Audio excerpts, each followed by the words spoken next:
Welcome back. We are ascending. Ooh. I've really been looking forward to this one. So, remember how last episode I tried to beat the boss I tried to get to the boss and I think we got immediately dumpstered by the fire phase? By the fire totem phase. Remember how at the end of that episode I said I would try to get back to the boss so that way we'd be able to start the episode from there? So here's what happened instead. Instead, I did try to do that, and I think I died to something probably. Ended up back here, and then I just stopped playing. Not because I was tired of it or anything, I just didn't really have the time. I came back, was it yesterday? Pretty sure it was Friday. Might have been Thursday. Either Thursday or Friday. Pretty sure it was Friday now that I think about it. And I came back. And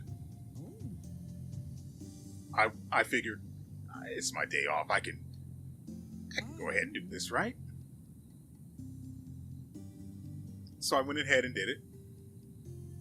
And I went to the boss. Well, I got to the boss area rather. Was it easily? I honestly don't remember. I'm just going to say it now. I probably spent about 5 hours playing this game. And I did not hate my time here for even a second.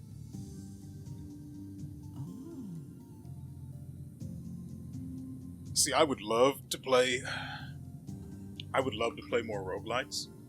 The only issue is it's kind of difficult to have a good place to start and stop an episode, as well as control how long each episode is going to be. Especially for this one. Especially for this particular game, where a run can go very, very long. But anyway, I am getting ahead of myself. Now, I don't remember the entire sequence of events because things sort of got out of hand really fast once I started playing. But I will say, I did it. Killed the totem. No shame at all. I don't remember how close it actually came to killing me. Like I said, things got out of hand after that.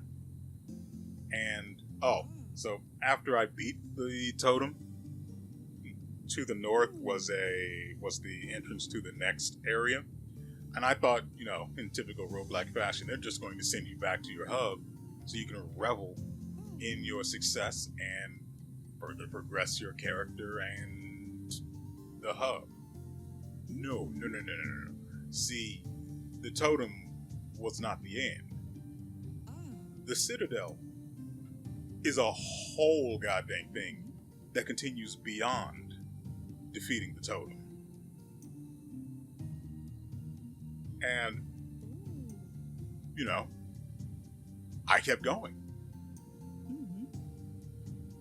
I kept going long enough that the mage is now level 7 with 18% progress towards level 8.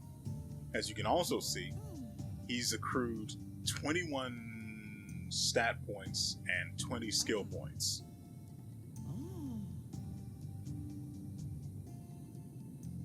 Yeah. I've also gone through a lot of resources. At one point I had about 75 total wood just in storage. So I decided to burn through it. And, like I said, the order of events I'm relaying to you is not in sequence. And for good reason. I wanted to hide the best part from you. So in the crypt, on my way to the, just to fight something else, I happened upon a guy. This guy, in fact, he's a warlock. Can you guess what that means? Yeah. It means I now have a level 8 warlock. Yes, level 8. Like I said, once I got started, things got out of hand. Speaking of out of hand, it's literally an increment. Oh, it's also a short sword. That's not great. So, let me tell you about the Warlock. The Warlock has two spells. And as you would expect, the Warlock is a mage. With a caveat. Anyway, he comes with 2 spells. One is a whip. Wha-cha! My favorite. And the AoE, which is not that. Ignore the weapon I'm holding. Just don't even think about it. Don't question it. Just right. There we go. And then this. A ritual. The entire time the animation is going, it's dealing damage to any enemies inside of it. And that's going to be all of them, because you want them all over. The Warlock is not the wizard. He does not fear gangbangs. No. He revels in them. You see, the Warlock has a passive where, as long as you're attacking, you're building stacks. Well, as long as you're attacking with a melee weapon, you're building stacks. Those stacks increase your main health, your maximum HP by, I think we're up to 3% now per stack. Stacking 10? Yeah, stacking up to 10.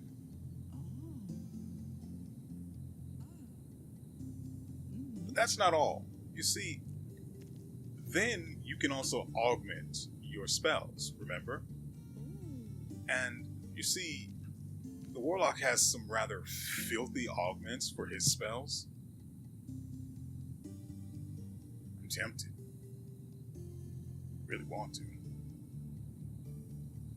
I'm going to hold off. Self-control, boy. Self-control. Anyway, he can... One of my favorite augments is giving the whip fire damage and leaving a trail of fire where it lands. Which means you just gain the ability to not only DPS enemies, but then also gain further DPS through the burn effect. On its own, it's decent. But then you combine it with the ritual and its augment that allows you to lifesteal as long as you are inside of the ritual. So long as you have enough enemies present, you can't die. I mean, granted, as long as there are enough of them and they don't hit hard enough, you can't die. And the further into the run you get, the harder you hit, the more value you get out of the lifesteal, the harder it is to kill you. So why am I using dual daggers rather than the dirk and spellbook that it would prefer that I use?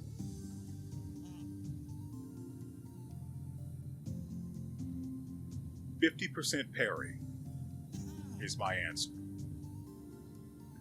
Now, the Warlock doesn't gain any bonuses that allow you to increase the value of your parry like the rogue does. But by God, having 50% parry, a 50% chance to parry, and lifesteal, even when you're tanking a mob of about 30 guys, between that and my armor value, the health gain you get from the passive, the damage you're dealing, and the dot damage,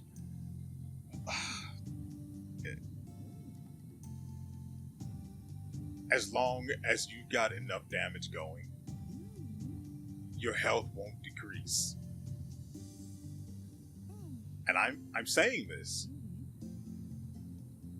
as someone who made it to the second boss of the Citadel mission, and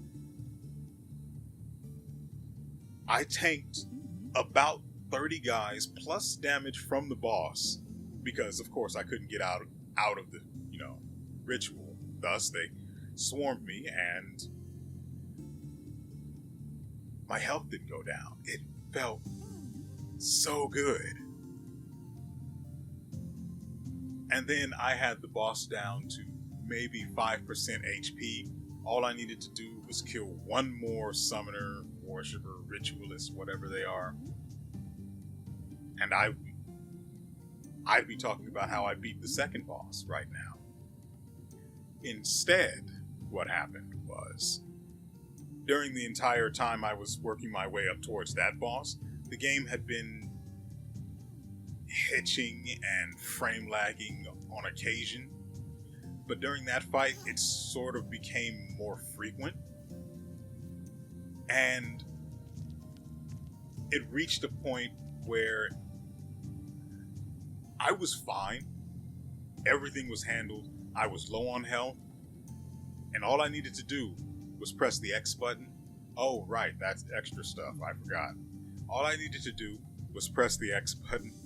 I've got other stuff I have to explain, I just remembered.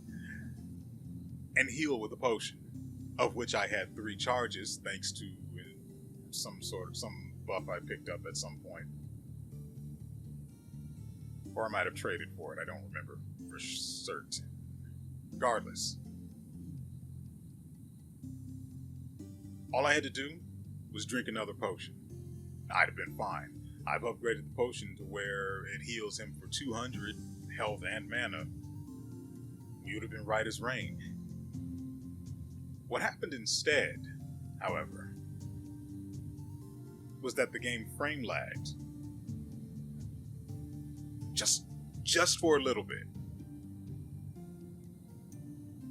Just a slight hiccup. And I got hit in that frame. And died.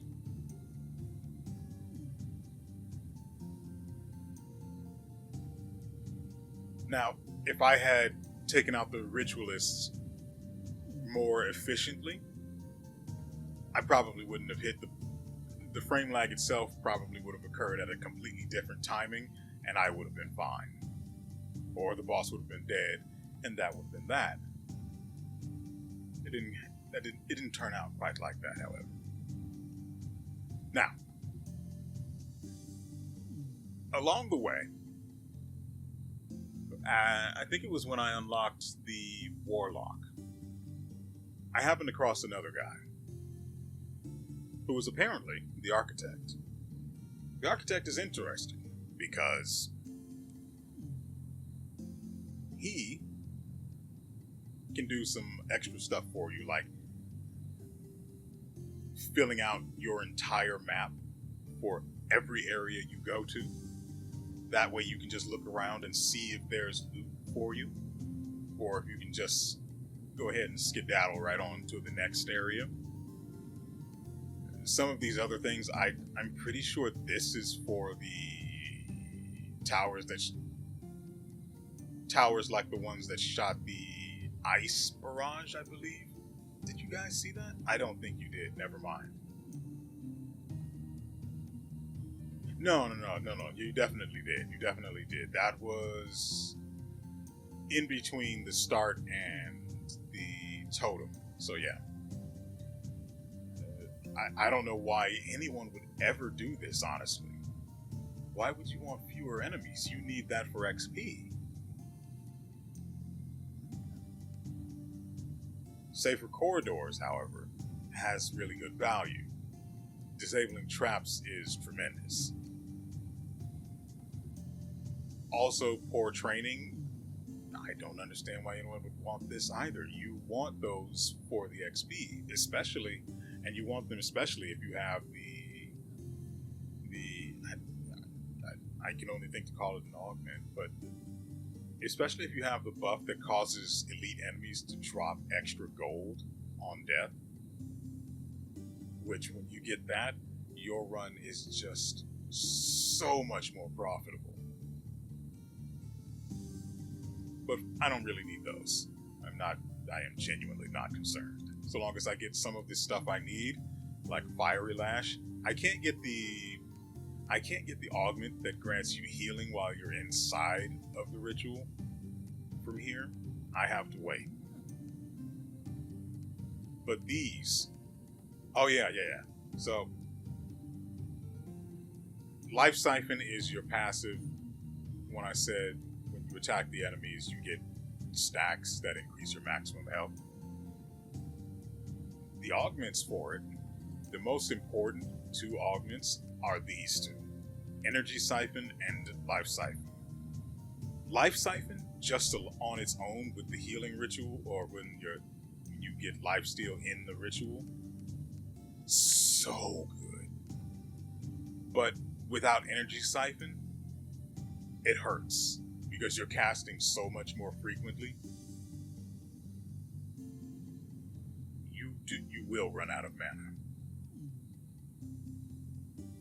But with Energy Siphon, even at only 3%, it is so much value. And I had those two during the run against the boss, the second boss. Oh, it made such a difference. I don't think I've ever actually had this one. Doesn't matter. What we're here for is Fiery Lash. Oh, right. So I also... Oh, right. I forgot about that.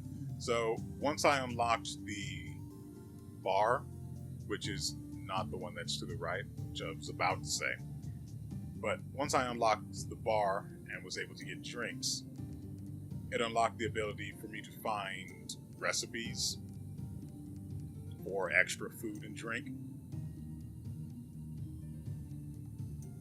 And most of these, the food effects are for things I've already actually gotten. I want to keep this regen.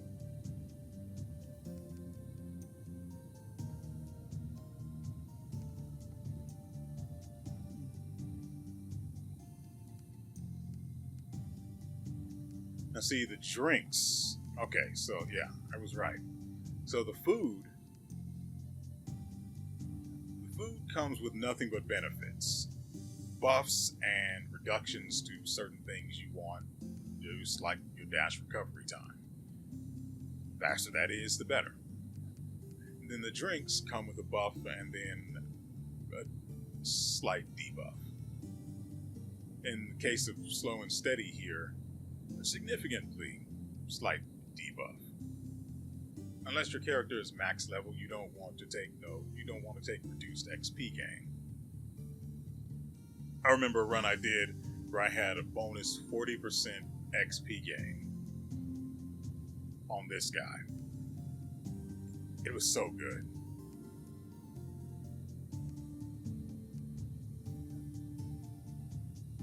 But something like this, I could see this being extremely valuable.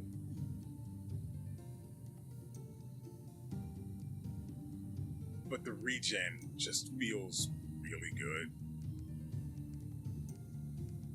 Also, the cast speed and reduced cooldowns I've just been running this the entire time. Oh, right. I also unlocked the chapel, so my revive cost is 5% less. Now it's only 35% of whatever I gained on the run. I can gain bonus damage or less damage taken. And of course, I'm always going to take Blessing of Protection. The Warlock does not have damage issues. And it's only early on that he actually has survival issues. But once he gets going, like I explained, it gets disgusting fast. Oh, also I'm purple, and that's because it's a buff you get from the totem when you defeat it. Apparently, there's further progression in the game that is also limited to each character, like the buffs to your potions and everything like that. Moving on, we have the buff we got from the totem boss. Combo kills. Basically, whenever you kill a bunch of enemies, you gain stacks towards your combo that increases your movement speed. Well, it decreases your movement speed penalty while attacking, which for mages is incredible. It feels so good. Instead of when you're using a staff like the electricity staff, frankly, any of them, I bet. When you're using any staff's basic attack, you basically slow down by what? 25 to, I'd say about 40-ish% movement speed. This negates all of that. So you're moving at full speed, hopefully burning enemies down. And the Warlock is just so good at burning enemies down. In fact, he's so good, I gave him a second charge of his dash. The guy is just so... Oh, we're starting off right, aren't we? Leeching Ritual.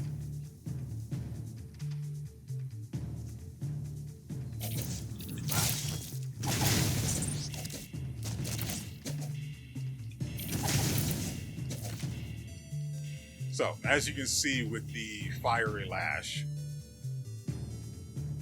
the objective is to put it in a good spot that hits most of the enemies nearby, and then force them to fight me in it.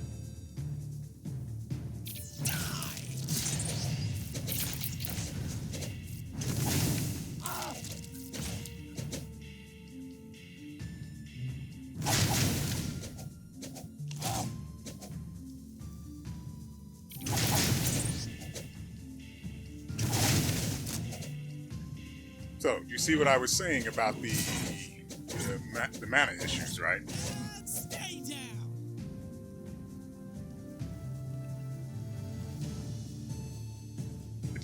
It kind of sucks that his voice is so young, considering I gave him a sort of old-looking guy for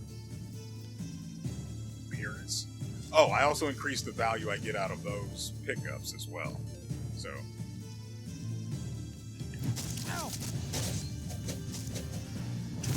Oh, by the way, the ritual will only complete, I think it has a 3-second duration, and then at the end it explodes, or just deals a burst of damage. The ritual itself only actually completes as long as you're standing in it. If you leave the circle, even for a moment, even if you just barely step over, it will completely fizzle out.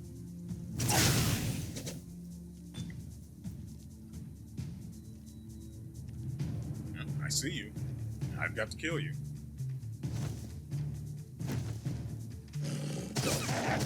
Also, the extra mobility does not hurt at all, as you can see. Oh, and that's just the extra stats. What stat is that anyway?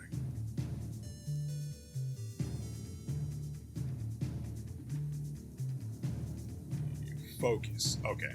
Yeah.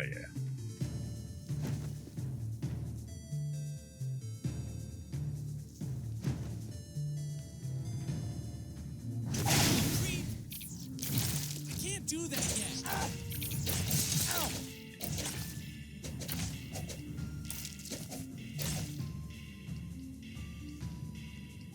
Oh, right. So, the totem. When I fought the totem with this guy, I died. The first time I encountered it, died immediately. And that's how I discovered that the totem apparently has randomized phases.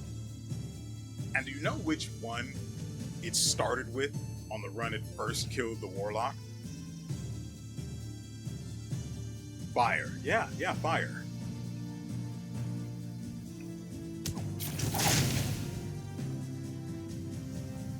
I walked up and was immediately turned to ash. Thankfully, I had already been looking into, I had already been contemplating ways to get around the issue. Jeez. Alright, it's early days, that's why it just wipes them.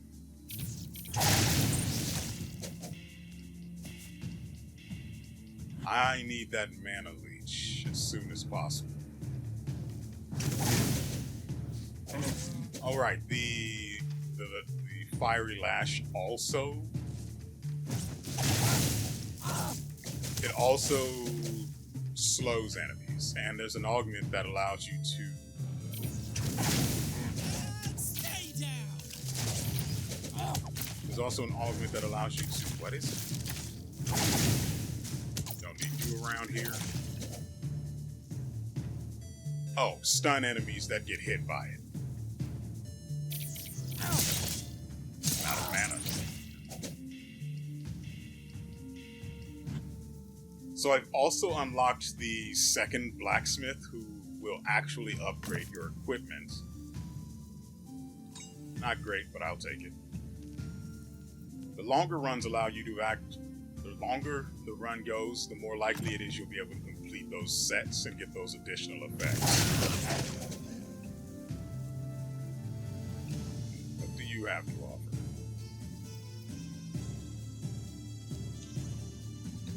Okay. Okay, so while it's paused, the second blacksmith that I unlocked upgrades actual equipment, and so I'm using a bunch of stuff that he upgraded, or that I had him upgrade, which increases some of the base stats on it, depending on what those particular stats are. So we are working with some boosted stats. And it feels pretty freaking good. Stay down.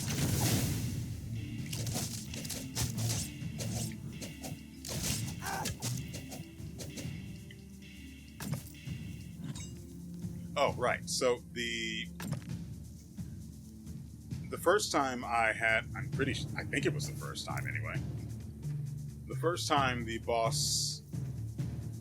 I took him to the totem boss, I died immediately. I'm pretty sure I didn't have any minions either. It happens. Sometimes there aren't any. Sometimes you find, I don't know, like 5 of them across 2 different groups. Do you see why I consider the health and mana regen to be so valuable? Because I just walk around and get more until I get the augment I need, anyway. Then I just don't have to worry about anything ever again. Anyway, like I said, found 2 guys like this on their own, and then I came across another 3 guys. They lasted all the way up until we encountered the boss. And they proceeded to just murderize. And it was incredible. My panties were moist, I can tell you that. Just checking the map to make sure I picked up everything. They died, of course, but they died heroes. And then I continued to burn the boss down with worrying speed. Especially considering that it was a stationary enemy. Oh, it felt pretty freaking good. See, now they're not dying immediately. And that's fine. I like it when they put up a fight. Not too much of a fight, though. Not until I get more of my augments. Okay, see, now we're starting to get the really good stuff. And you could also have seen the blue augment for the stun. I don't know what the rarity indicator might... I don't know what effect the rarity of the augment itself has to do with anything, but elemental breakfast is that.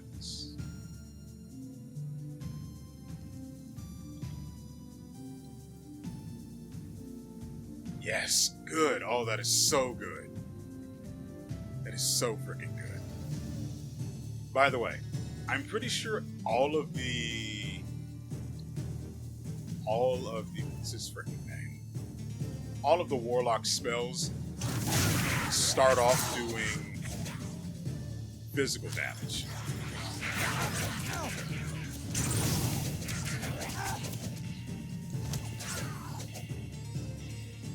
And then as you augment them, they gain elements, which is fine. The whip also has another augment that allows it to deal lightning damage that then deals damage to nearby enemies that it bounces to. Okay.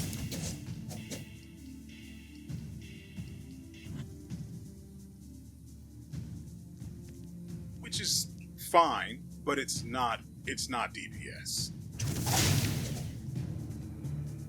It's trash mob clearing, but it's not DPS.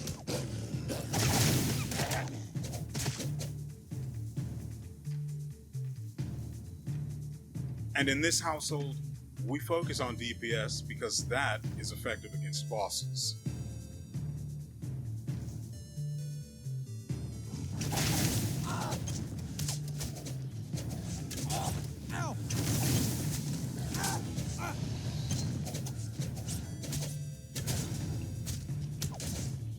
And I'm pretty sure the augment's effect of lifesteal on as long as you're inside of the ritual.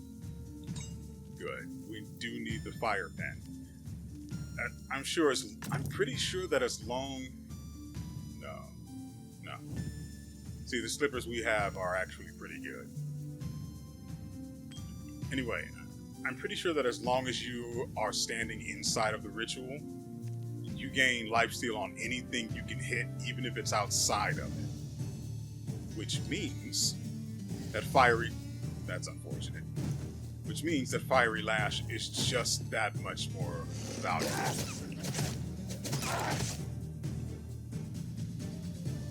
Oh, neat. Deadly. Some crit damage. Lethal is for weapon crit damage, which is not useful.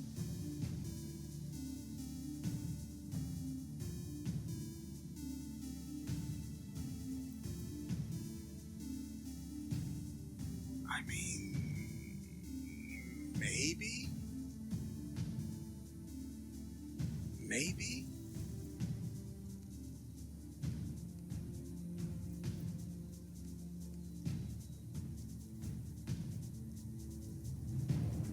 These are super low level compared to where the Warlock currently is, which is kind of annoying because their stats are suffering for it. I really do need to remember what is on what button. Oh yeah, that's perfect actually. Because I'm trying to use the weapons dash.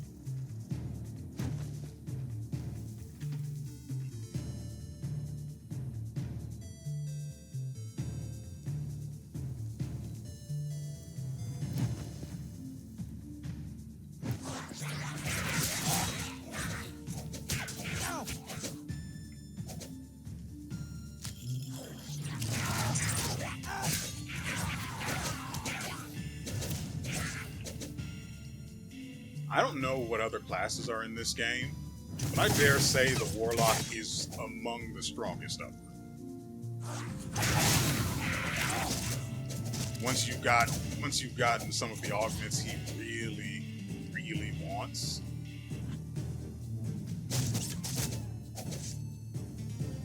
He is incredibly strong. So much so that, again, as you saw, he's level 8. Let me get it.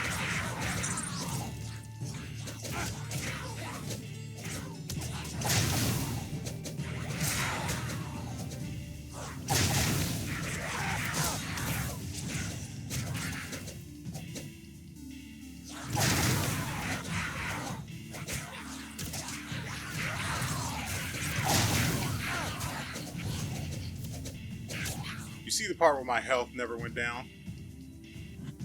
Yeah.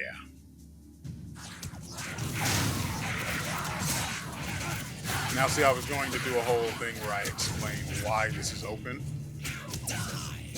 But these guys went and spoiled the fun. It's because the totem's dead. Apparently with the boss dead, you get a shortcut that allows you to bypass his whole business and then just, well, you'll see. Remember, I said that the boss gave... Oh, right. When you defeat the boss and you go towards the next area, which is all pretty much... Well, it's north for the totem. There's extra stuff. Typically on the ground, there's a weapon. And then there's resources... I think stone, typically. And then 2 chests. Well, when you skip all of that, you just get extra stuff. And see, we have the Ring of Health here, which is part of the Rings of Recovery set. And since we have more than one finger, we can actually use it. Unlike certain other games where you only ever have 1 or 2 usable fingers, or that are twisted and malformed, infused. Yeah. Splitting. Yep. Plus 20 weapon power and spell power, plus 1 to weapon and spell power per level. So we get an extra 8 on top of that. Oh, and we get an augment. Okay, so part of the damage output you need in order to make yourself nearly unkillable while inside of an active ritual is dot damage. Any little bit of damage, and this is all purely theoretical because you can't really tell what's going on once the bloodbath begins. But according to the way I've built him in the past, going without dot damage makes your lifesteal just worse. But when you've got dot damage going on all of the enemies inside of the ritual and you're using the fiery lash to deal damage to those that are still outside of it because there are too many surrounding you at present and you're swinging your weapons, all of that leads to so much healing. It's like no one's even attacking you at all. And then you combine that with the 50% parry chance, and, well, who can actually stop you? Well, I discovered that apparently frame lags can stop me.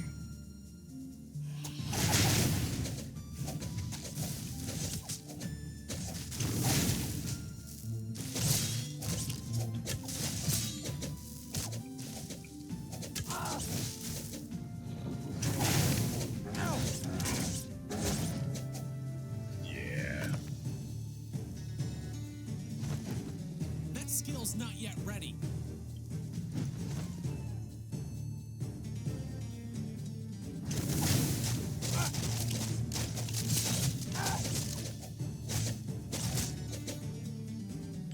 I don't know what that accomplishment is, but we got it.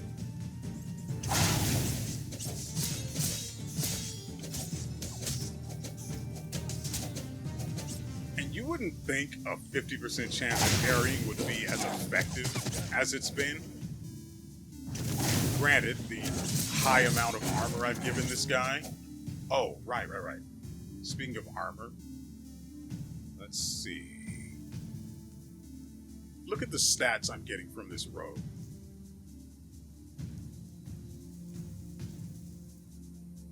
This is something that dropped, by the way.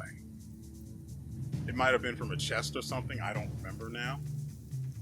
This is something that dropped. I also don't know what goes in this slot. I haven't found anything to stick in there, and that upsets me. That being said, we're running some pretty nice stuff. This, as you can see, is giving me 6 extra intelligence, which is just more damage. And it's upgraded by 3. I'm going to upgrade it more, I just need more gold. This is something I got, I don't even remember. I genuinely don't remember. I remember getting it. I do not remember the circumstances or location.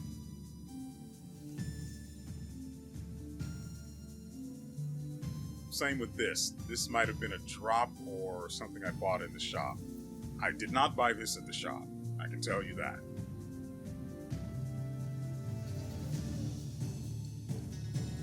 Oh yeah, if I switch to this, I lose the parry, and then I'll probably die.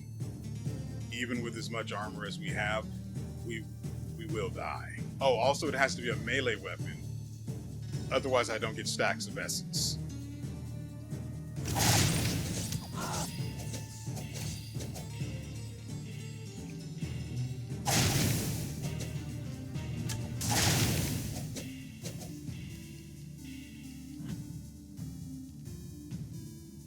All I need is mana leech.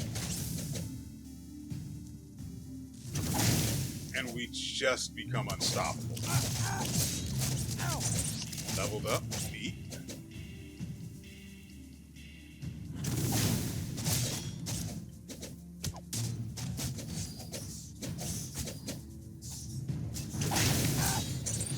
Had to make sure I destroyed their spawn.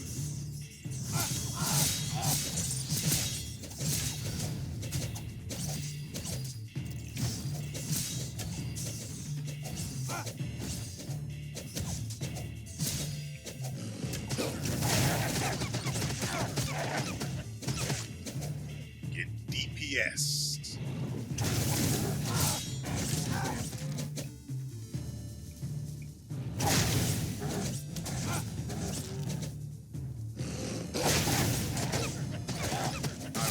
Love to get the buff that increases, that causes elites to drop. Dang. Yeah, see, this would be great if this wasn't here.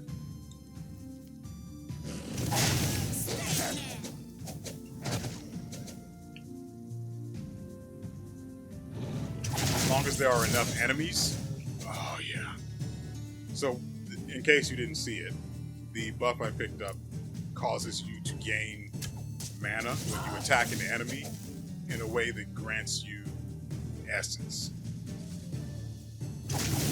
By the way, the fiery lash there, that counts as a melee attack. I think. Hold on. Before they get themselves killed.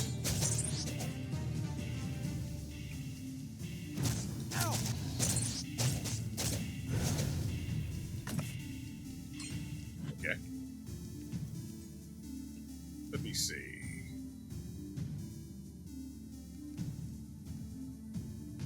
Yeah, it counts as a melee attack. So I get stacks from using that and everything. It's pretty good. Oh, right. He also has another passive that just causes enemies to deal less damage to him in a certain radius around him.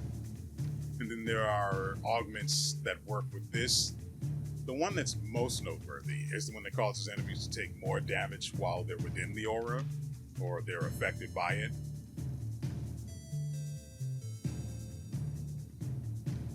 It's great, in theory, But if you want to survive, you build him the way Marcus Purse. You build him the way I do, and he just doesn't die.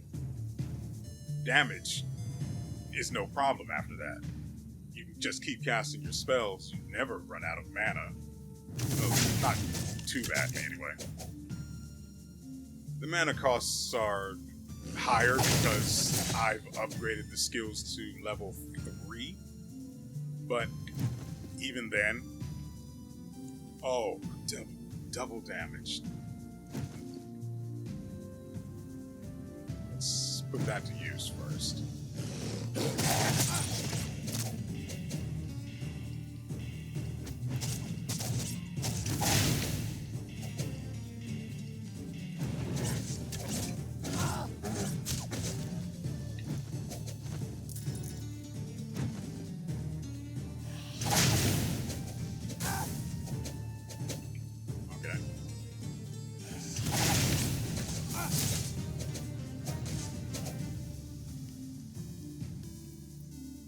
This is the entrance to the next area. I can't do that yet.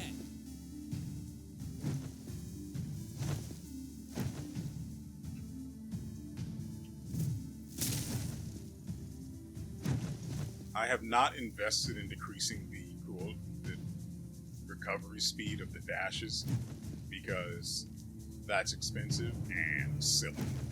Also, he doesn't really need it. So, I mean, if I don't have to, I won't. And that's just more money I can put into something else.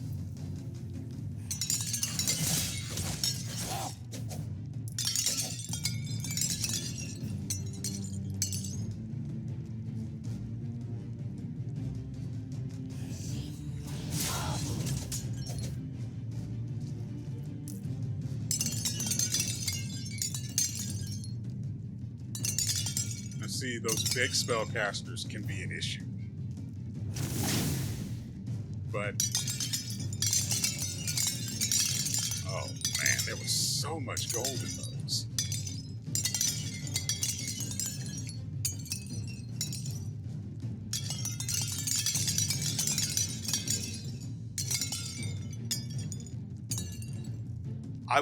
The one buff I would keep running from the Architect would be the one that causes you to be able to see the map, the complete map at all times.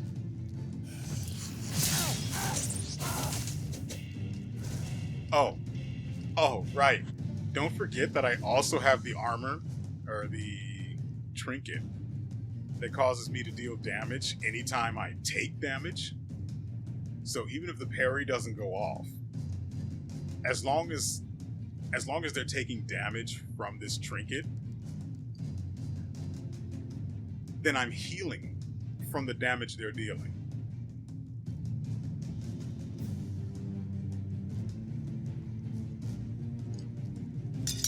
I just thought about that. I'm moist. Oh, right. All of these.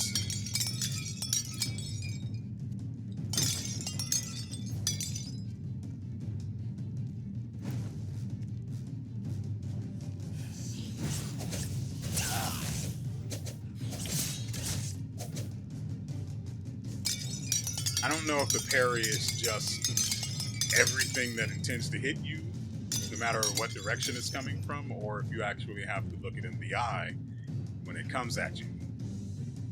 Oh, right. So this is another really good one. This just increases your overall damage. I don't think there's really anything more that needs to be said.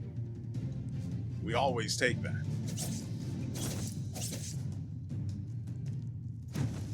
Okay, sure, whatever.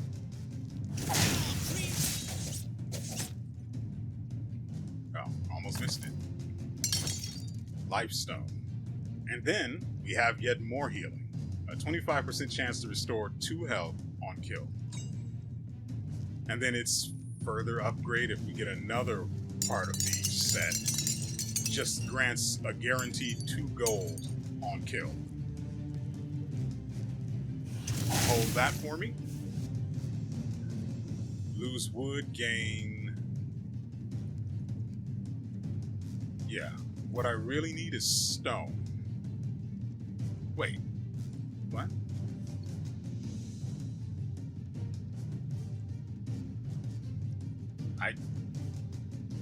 I must have picked that up when I entered that previous area.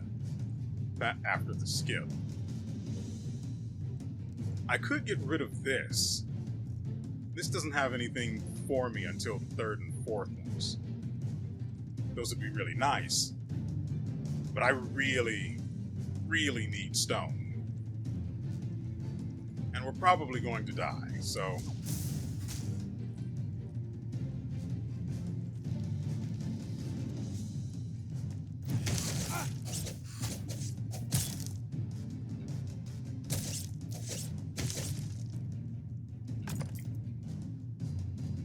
The more stone I have, the better, because I really need that for, I think, the guild hall, which unlocks class masteries.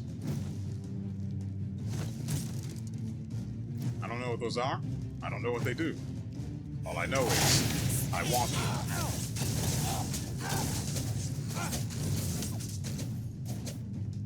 There, we saw the ritual to completion. Everyone. Oh, right. This is where you find the warlock. He's sitting here staring at the wall, and he complains that this place has been disturbed, and you should be careful about crypts, things like that. Ooh. Mighty Iron Dagger. Comes with 17 weapon power. I've tested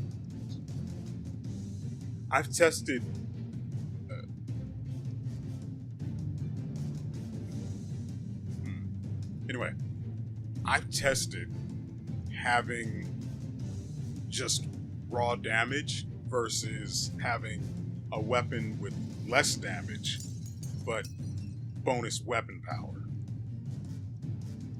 I'm pretty sure weapon power applies as a percentage, because on a weapon that dealt 40 damage, I had 10 weapon power, and it increased the damage I dealt to 43, which might have been reduced by enemy armor. I don't know.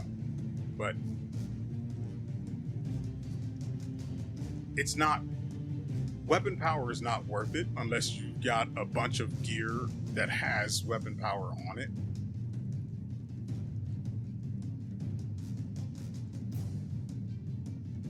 Simple enough advice, right? I mean, I'm sure the weapon will sell very nicely.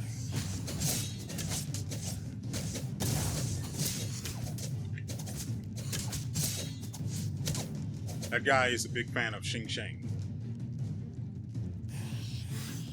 Come on. Let me get yours. Hold that for me.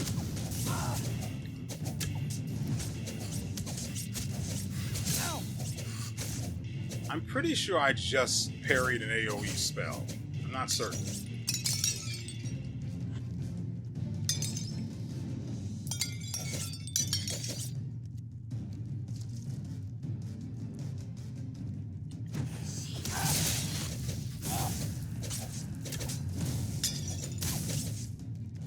Notice how I have much less of an issue with my... Love that.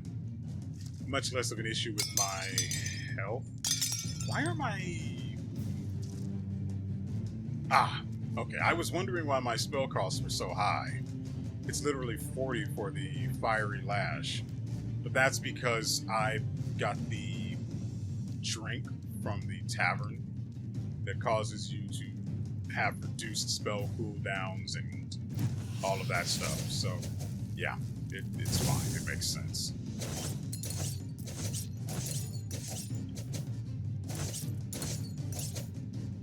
Trying to leave these just in case. Even with the extra regen we have, I like to be cautious. Well.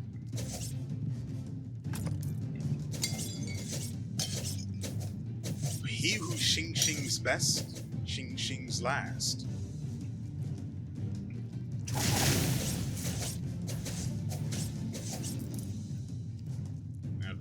heals. I don't even need it.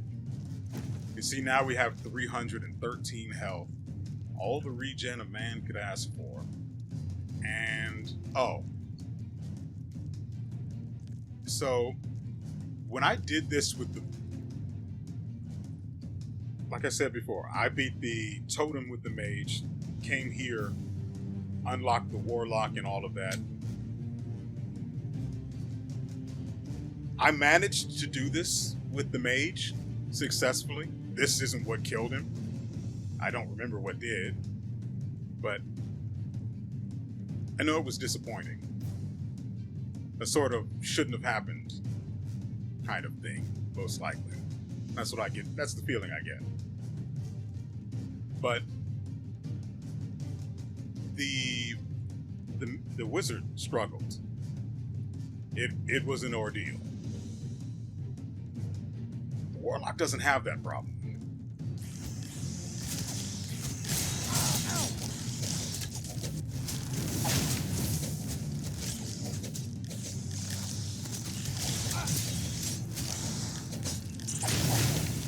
Like I said, he thrives in the middle of it.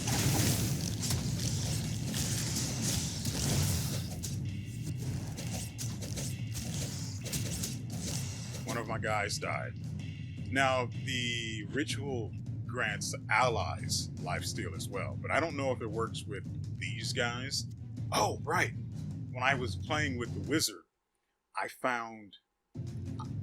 I don't remember what it was, but it was something that caused you to gain spider minions. I think it would spawn one every 5 seconds up to a maximum of 5. Yeah. So it got... Now, it's not as great as it sounded. They were extremely squishy and not very effective. But they did do pretty good damage. So I don't have any regrets as far as their performance. Imagine that, you survived. Good for you. Found another drink. Gain extra stone, slightly less health. That's pretty good. But it's not worth running on its own. I prefer the spell cooldowns with increased mana cost.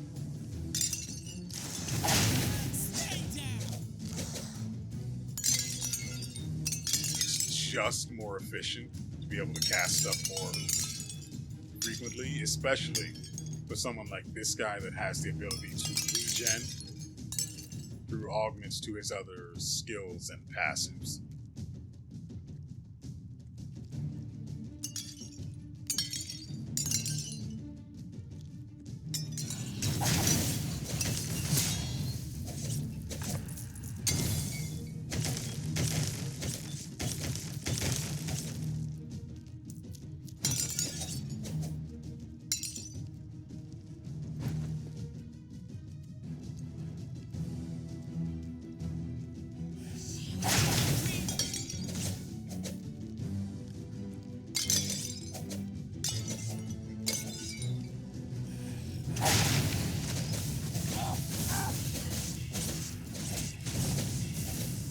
I just took that thing's damage to the face and lived to tell the tale.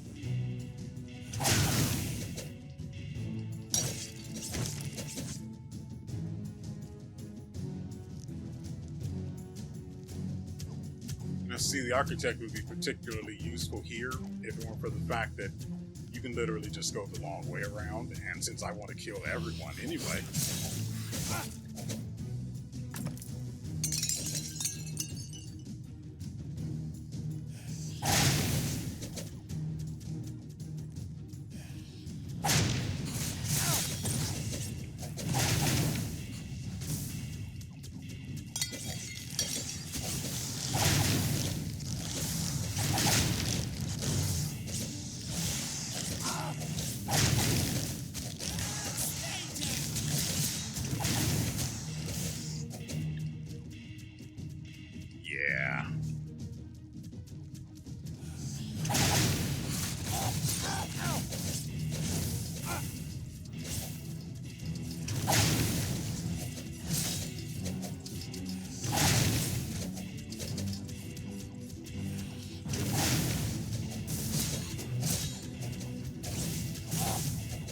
The power of Xing Xing could not help him.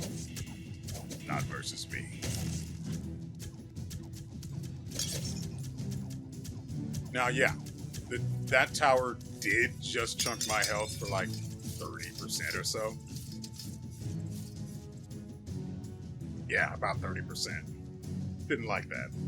Ooh, Torque of Alacrity sounds pretty good.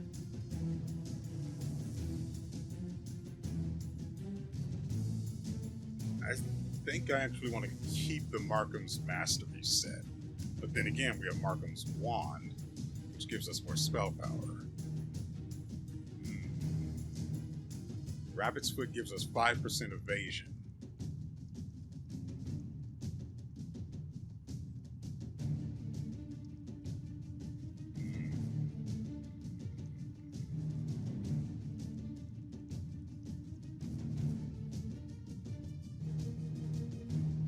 Lose a trinket, slightly decreasing my gold gain, but it's not like it's that high at the moment anyway. And then we get to do poison damage. I don't know, I think that evasion will have its value. So I will refuse. Where does that go? Nowhere.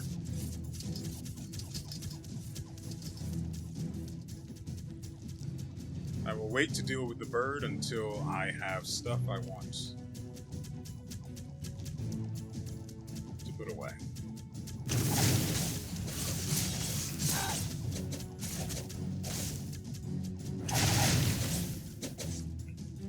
Oh. What do you have? Whetstone for bonus weapon crit and crit damage. Spell crit, I like that. XP gain, that comes with me. Amulet of Life gives extra mana. Don't need the poison, so we'll take that. And that comes out of the gold we've accrued during this run. Now see, this is kind of risky. I don't know. There we go. See, the problem with going that way, those two are flamethrowers, and they will just jam you up. Ooh, I do like this particular trinket set, because the third piece, of which we already have two, the third piece grants us 15% parry. Nobody hates having 65% parry chance.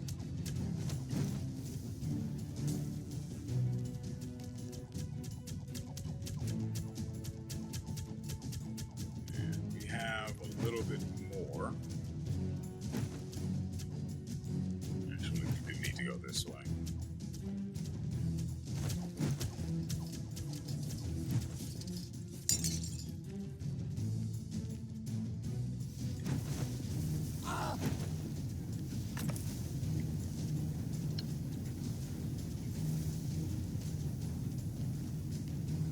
I was not aware you could turn those off. I never noticed that there was a button there. I would always just run back out. Yeah, and it cost a lot of health. Yes, it did. Okay, I think we are done here. Let me make absolutely sure.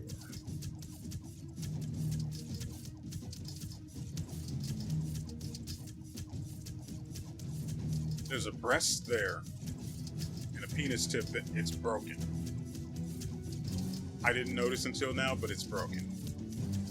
Anyway, yeah, we're done here.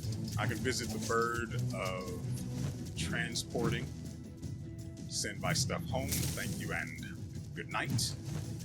That skill's not yet ready. Oh, I think we can make it to the boss. As you've seen, we don't really have survivability issues.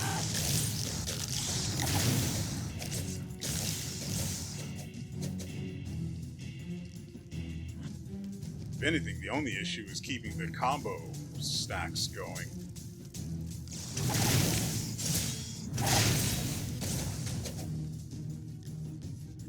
realize the cooldown for that was so short.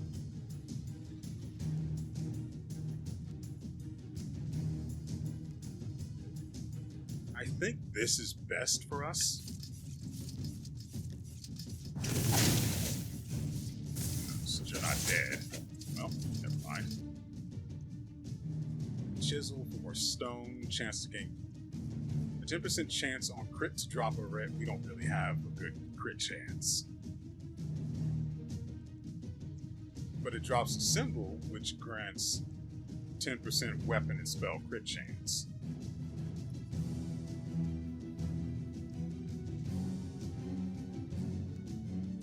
If I got it, it would help.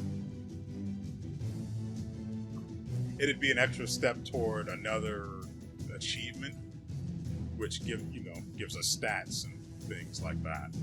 Ooh. Let me make sure I don't have any other set things here. Spell power, movement speed, valor. Yeah, I'll take that and you. Thank you, my good sir.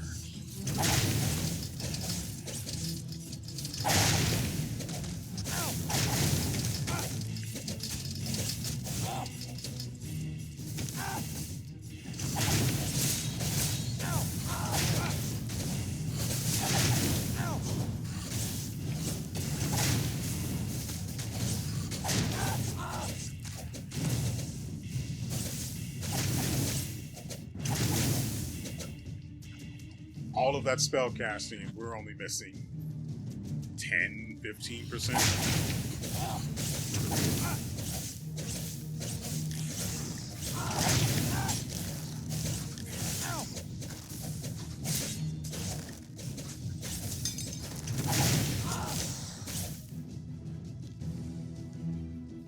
No, I didn't get rid of the lucky rabbit's foot, did I? Yeah, there it is right there. Yeah, so we still have that, which explains why I saw the evasion trigger. Go ahead and pay for that.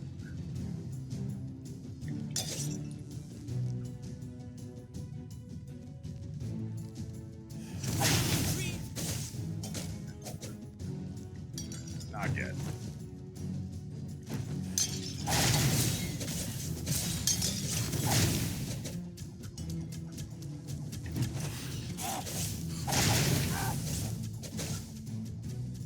This before we do anything. Movement speed and bonus to dashing.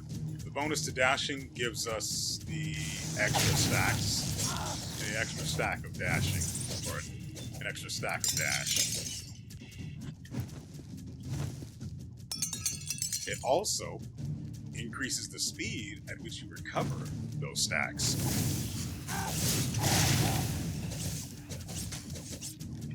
We need that.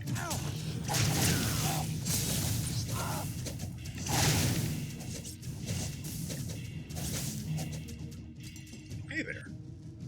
Trading. See, we have that, which gives us bonus 5% damage. Wouldn't mind. Ooh. Your spell hits gain a chance to deal additional 30 damage of a random element. Okay. Lose wood, gain coiled serpent, which adds 5 poison damage to your weapons. Weapon hits release a coiling snake projectile at the impact location.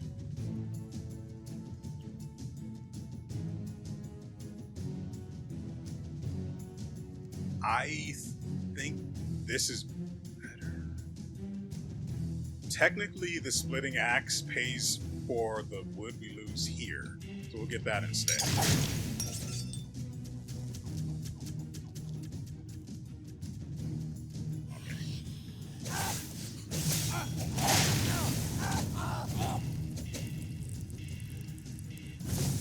It helps when we don't stand in the enemy's spells, by the way. But there wasn't much I could do there. There wasn't a whole lot of room to move. I do need to go this way. Not particularly fond of this. Oh, we can turn the traps off, though. Stop that. See, those deal so much damage. I can't do that yet.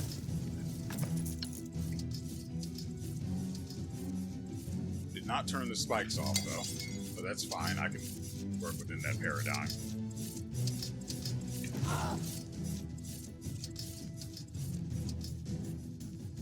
I'm not worried about my health being this low, though I think it was at this point where I was fighting that boss and then I just died. So, you know, not super confident, but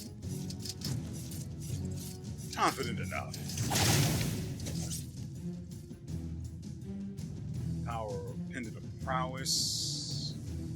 Drop a blue symbol with lets you parry ranged attacks.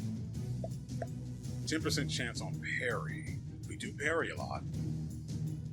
Ooh, extra health and mana, and then we gain 10%. Yeah, I like that. Hello? Anyone here?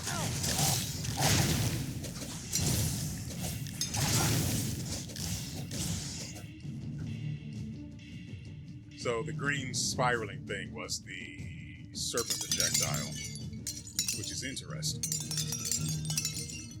Because it works like it looks like it works. It appears that it might deal repeated damage in that area, which is pretty decent. Not particularly reliable, but decent. I really wish I had a permanent gold boost, or a gold gain boost. Bought stuff from you. Somehow missed something over here. Oh.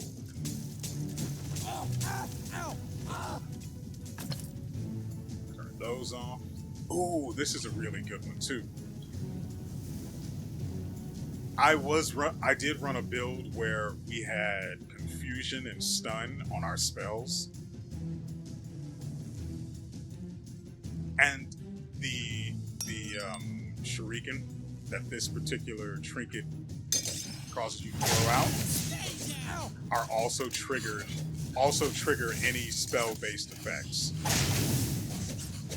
As you saw there, enemies hit by these just for some reason catch fire.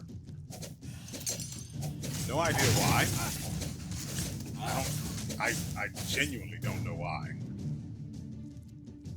They do though.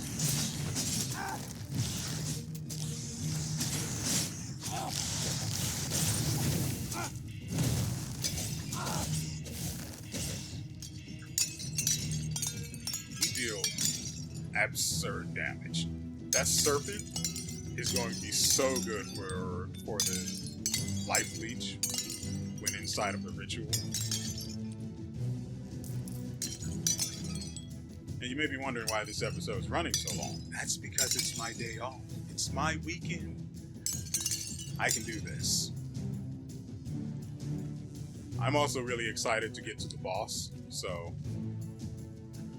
I have no need for using the potions right now, so I guess we can just go. Now, the boss is super easy. The only issue is the sheer scale of the mobs that can be spawned, which is not an issue for your local neighborhood mobber.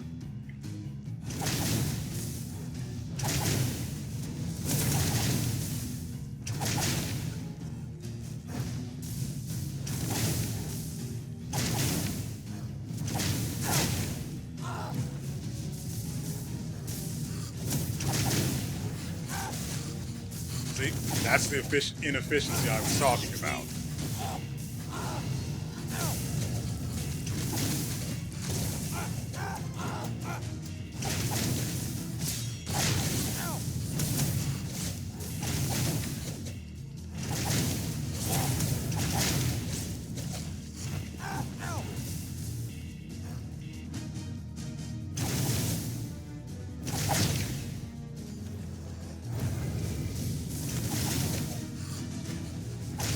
You see the frame rate hitching, right?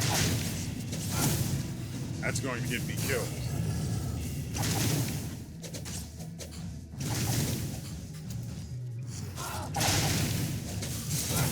We deal so much damage now, I'm able to actually catch up to the spawn ritualists.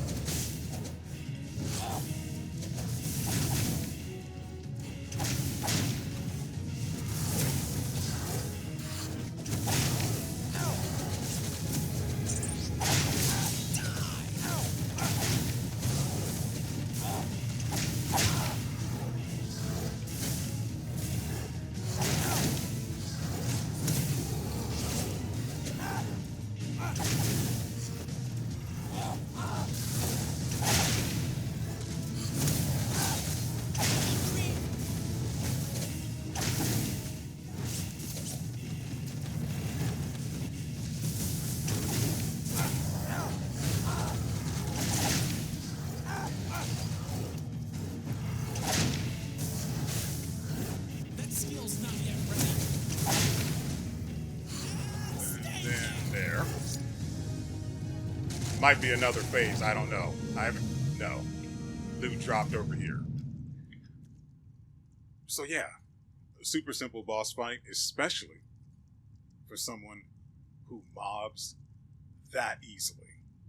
And can also apparently get up to 400 health if everything works out.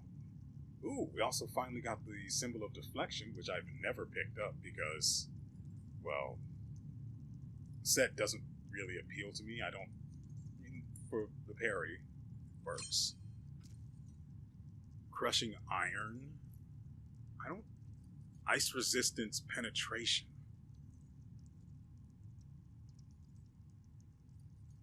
Okay, I guess. Not particularly useful. Now, if you have fire, I'd think about it. Blackjack, colliding with an enemy. Oh, that is so good. That is perfect for us. Especially since the enemy has to actually come into melee to really get me. Oh, that is so good. So we're just going to... Okay. We're just going to be doing more damage. Don't know what this is. Pick any number of gifts. Casting a spell. Enemies inside the area. Yeah, I do want that.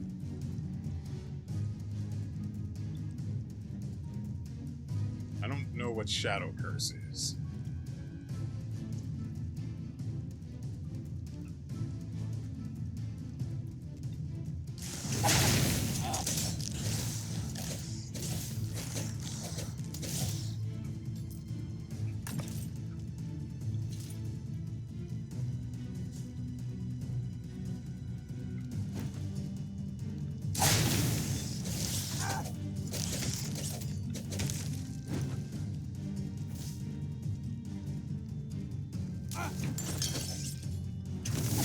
Didn't see them. Oh, I hate that.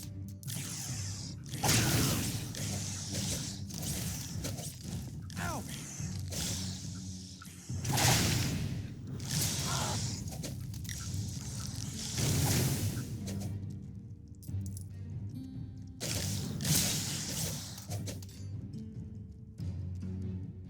Okay, so as you might have guessed, we're venturing into lands unheretofore sanctifier. Okay. Heretofore unseen. Okay. Noted.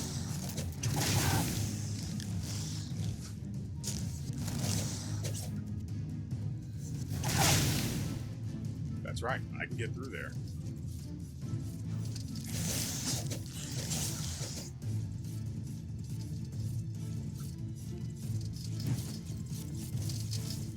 As long as I don't stop, it should be fine. Enemies hit or stunned. Screw it. More DPS. Also, the shuriken trinket, right? The shuriken trinket that I picked up, it's basically you have to hit or do an attack 4 separate times. And then it launches the 2 shuriken. Or you can use weapon skills. And he has 3, including the main weapon, including his equipped weapons. So actually triggering the shuriken is super simple.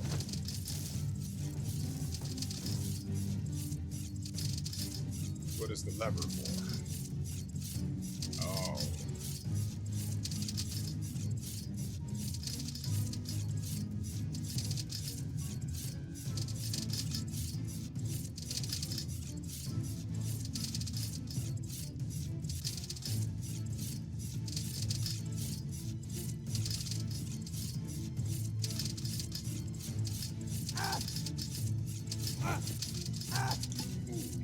I could have died there.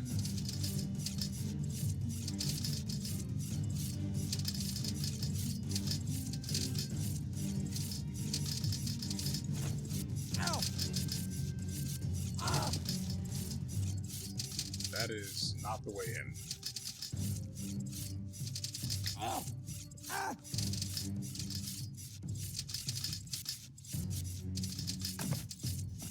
Feather talisman for extra dashes.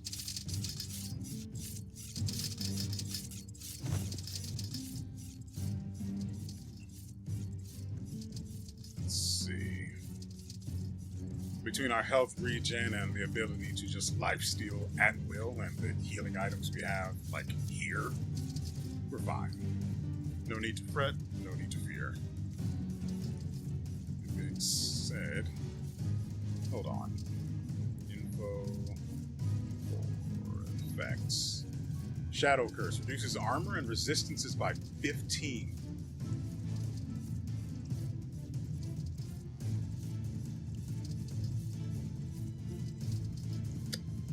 Yeah, we can't. No, I'm not doing that again.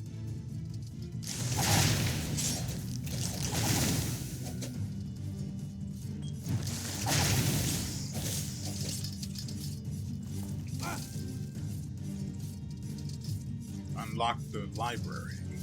I've been here for a while now, but there's nothing here. Not a single book. Yes, it's a prison cell. Imagine that. Nothing to read in a prison cell.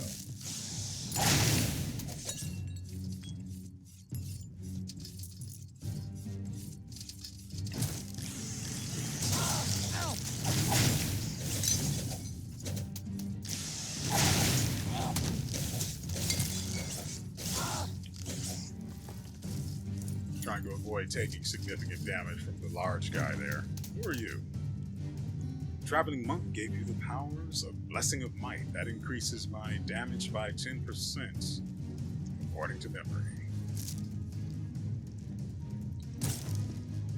What is this? What is this little bar here? That has to be something, right? Because I've seen something similar on a tree stump.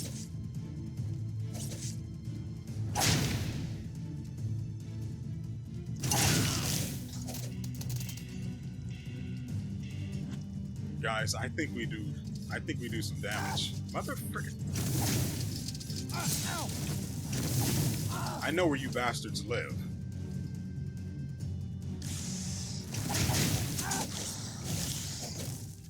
Jeez, that snake is wild.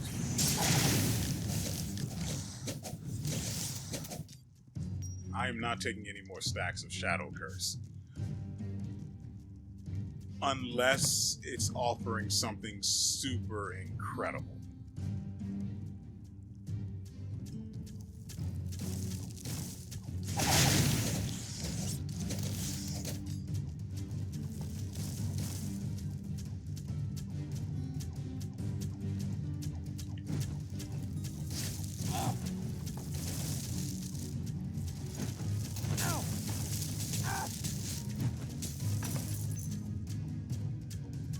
Moonstone Pendant blocks 50 damage from a single hit with a 4-second cooldown.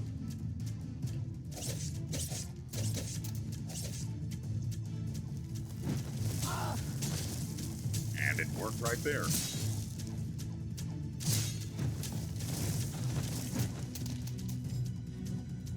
Bastards tried to cripple me. Okay, that's the way up. We don't want that right now.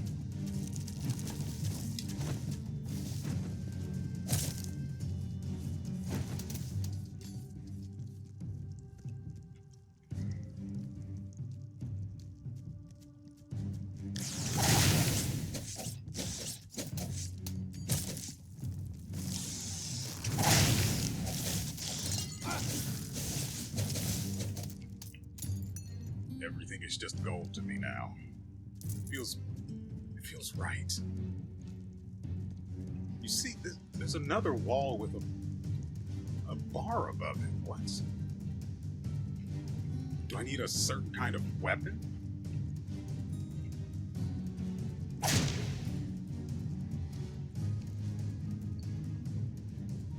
That's everything. We can head up. Like I said, I'm not going to be taking any more shadow curses. It's a bit of a pussy way to play, but we need our resistances. There it is. Without that armor, we cannot mob. We can't mob otherwise.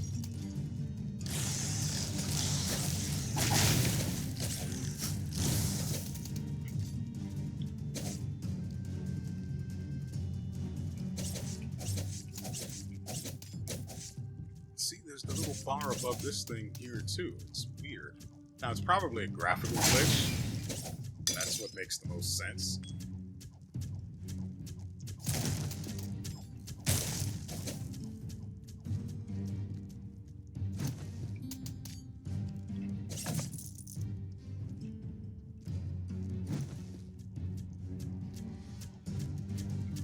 But without knowing for certain, I'm just sitting here.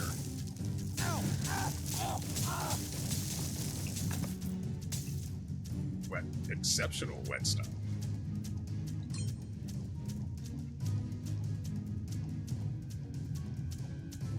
I only have one potion charge left, and I'm going to save that for when I am about to die. So I may as well just wait here and regen, because we've got some pretty good speed on that. Once we hit about 300, I'll be fine.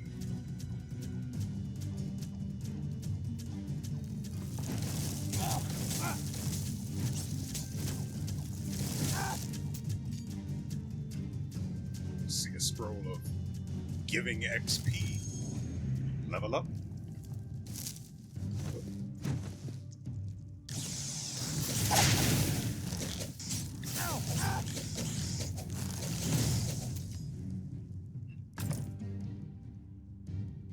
Okay, hold on. Let me see. Hailcloth Slippers of Evasion. Not only do they give me 10 vitality, just extra XP because why the frick not, but 14 extra armor and 5 evasion. I think I might just. Now I know the ones I have on are giving me 6 intelligence. It's going to suck to lose that, but I think I'll be okay. I'm still going to hold on to what we currently have. I'm still going to hold on to these though, because that extra 6 could be useful to someone else down the line.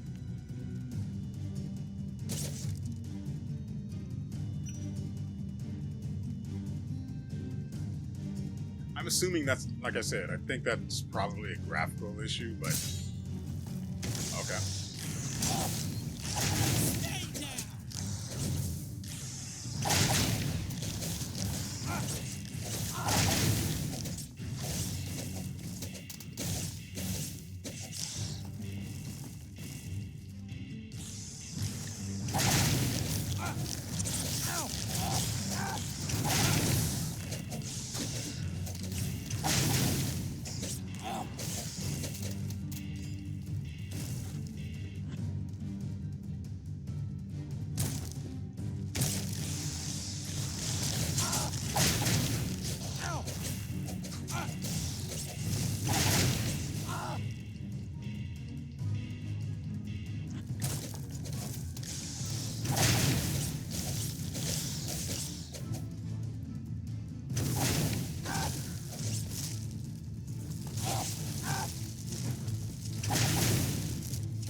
Of rejuvenation. Evaded. I'm taking damage below 50% health. Drop a green symbol, which restores 10% health per second. Ow! With a 5-second duration. That's actually pretty good. That is actually pretty freaking good. Hold that for me.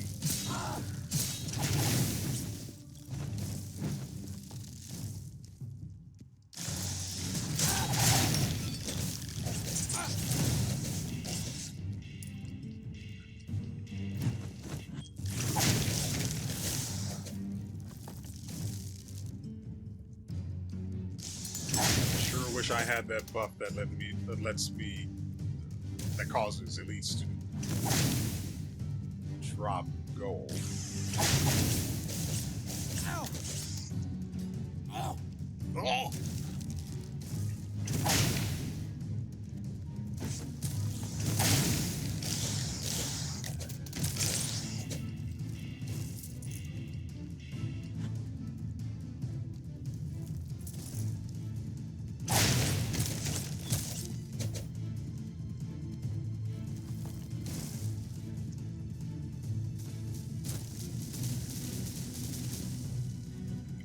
You okay, bro? You just appear indoors?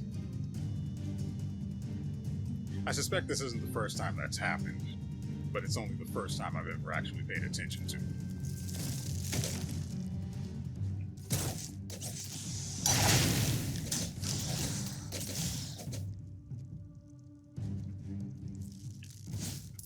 Evaded. Suck me dry, brother.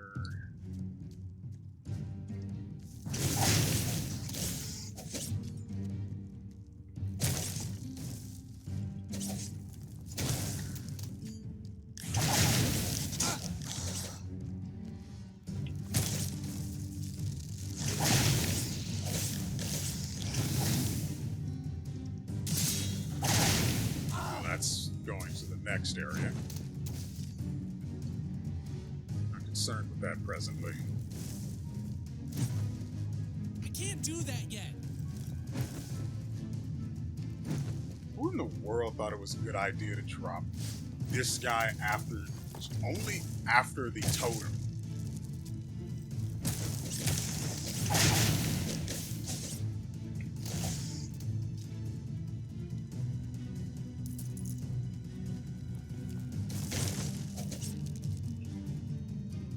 Essence, yeah.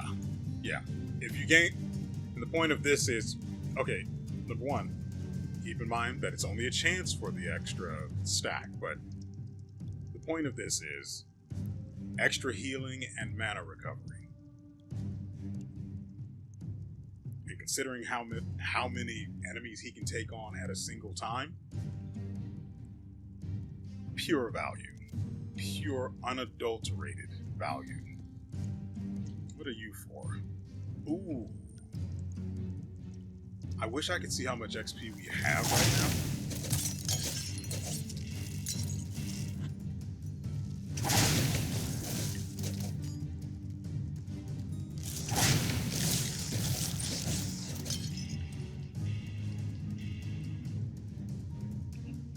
Chaos Orb.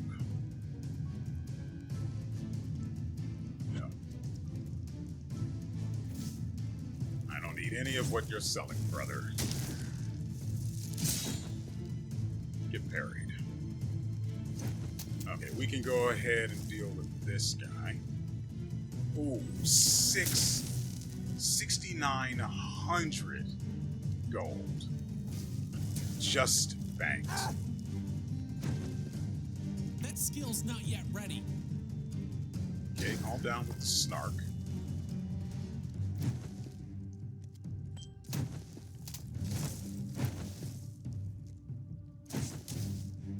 Can't do that yet. So much parrying. With only a 50% chance, too. I mean, 50% is extremely high, but you get the point, right? No, we aren't. You're lying. No. It is a boss. Already?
Wait, it's dead?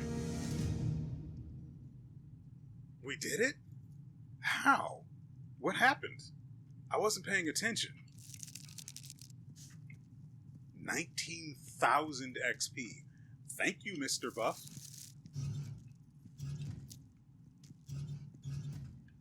How did we do that?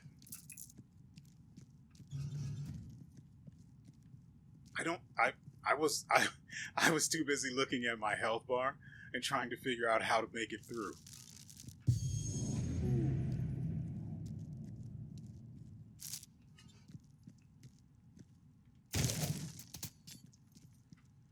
Hypnotic Flute. Spell hits gain a chance to inflict confusion. Now, I haven't verified whether it's the initial cast that determines whether they get inflicted with it, or if it's any additional hits it may do thereafter. So in the case of the ritual, which does repeated hits, I don't know if each hit has a chance to cause confusion, or if it's just the initial cast. I don't know. But I'll take it. Wicked Hooks. Weapon crits inflict a stack of bleeding. Not bad. Lethal Battle Axe of Precision. 59 base damage with a 10% scaling based on your strength. It comes with 5% crit chance and 17% crit damage.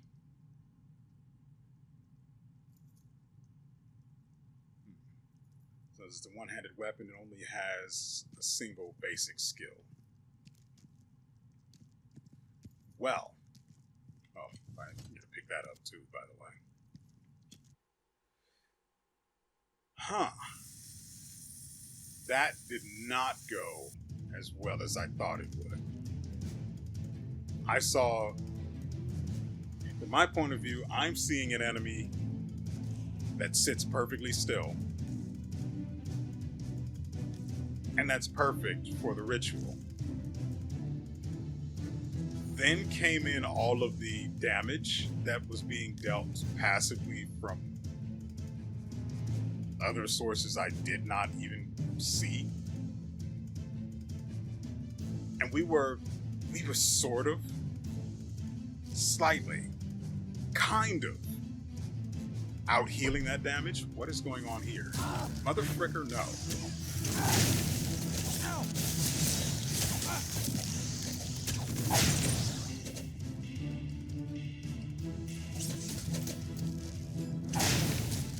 No, it's literally just a trap. Got it.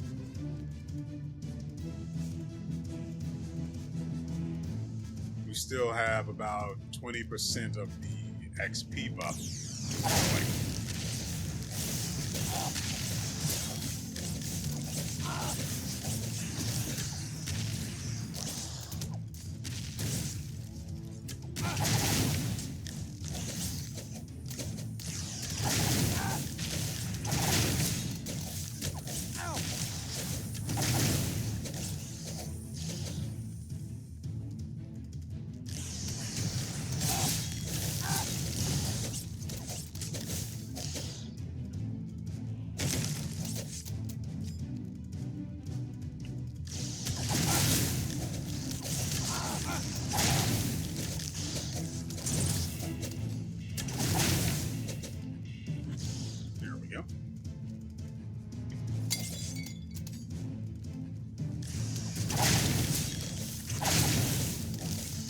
They're a little tankier, but I still outlast them.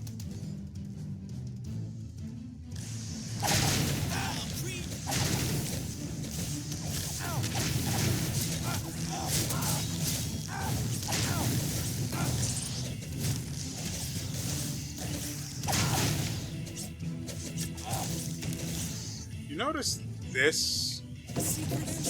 Motherfucker. That's a thing. Mana Crystallizer.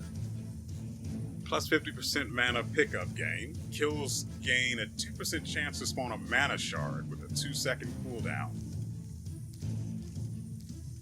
We'll never have mana issues ever again. As it stands, we don't have mana issues. But now,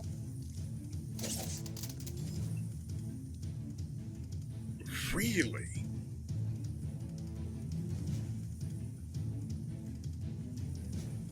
Really?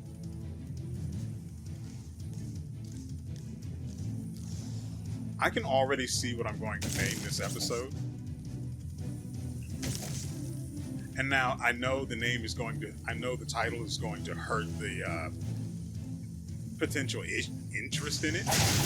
But good lord, there is no way I can tell anyone what's going to happen in this video. There's just no way. I beat 2 bosses. The guy is scaling as hard as you could possibly ever want.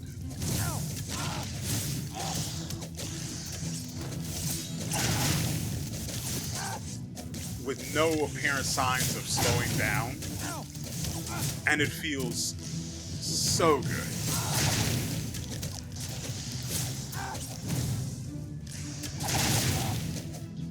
There's no way, right? I mean, you know, the typical YouTube thing would be to say, oh wow, this is the most incredible run ever. That business can suck a dick. I hate that. I actually don't want to click on videos that say stuff like that. Excuse me. Ooh, I don't have, oh, I can. There we go. Get over here. Little closer. Just a little bit more. There we go.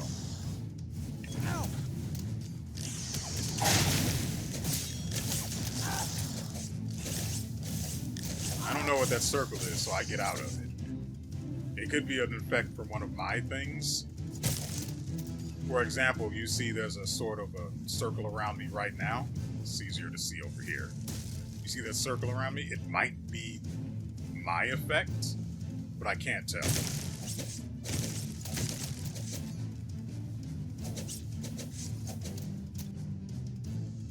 Stun would probably be good, but it wouldn't have an effect against the boss. However, being able to apply 2 stacks of bleed. Oh, actually, this is better. More life leech. It was blocked by the trinket, but the burn still got me. Neat. See you there. Really? That was completely incidental. How am I even supposed to look out for these things? Oh. Yeah, I don't like that, so I'm not going to deal with it.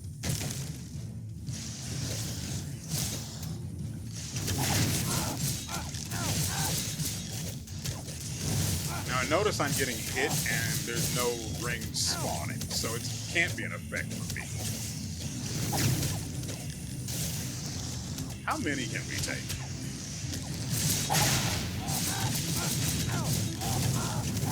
Those are...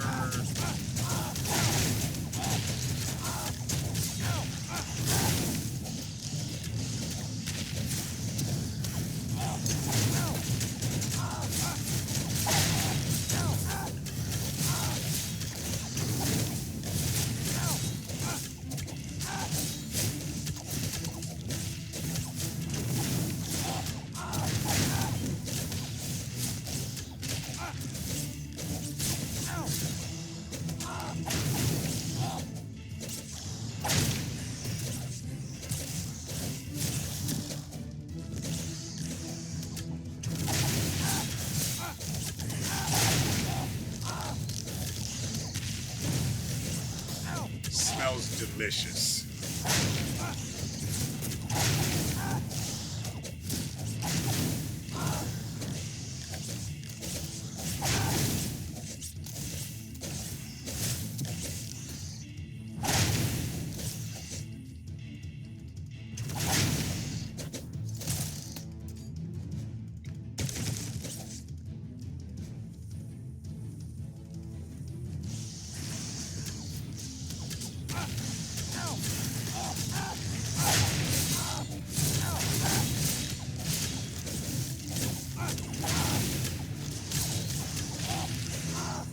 I really do wish there was an augment that increased the radius of the ritual.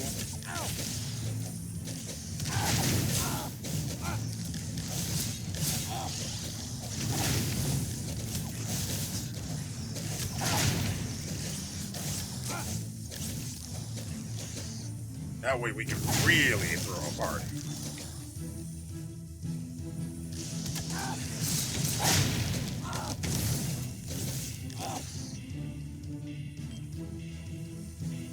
There are mana crystals everywhere, and we don't need them.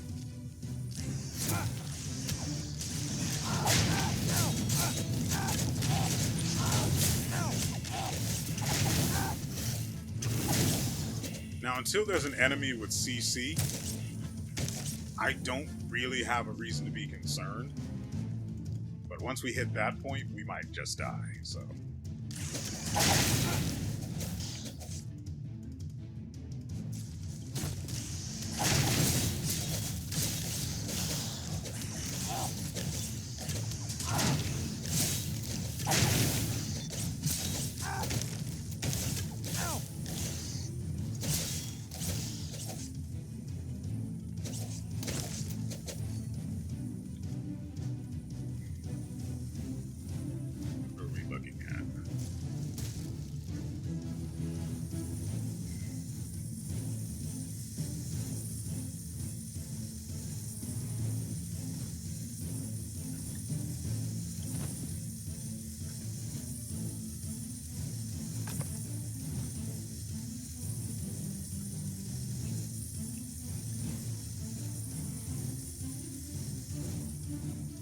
Not expect that to go that well.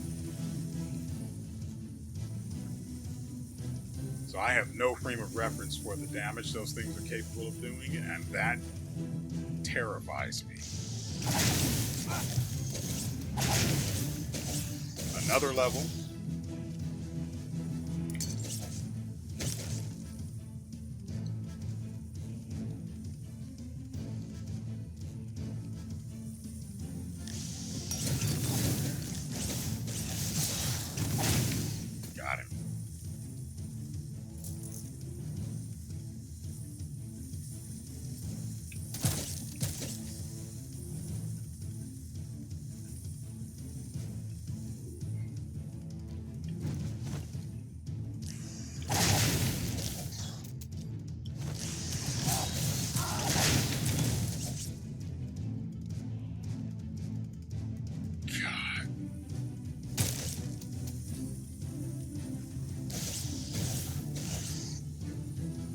I don't know, guys. Seems totally balanced to me, right?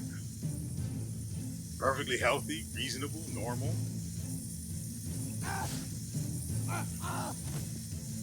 Okay, let's have less of that, shall we?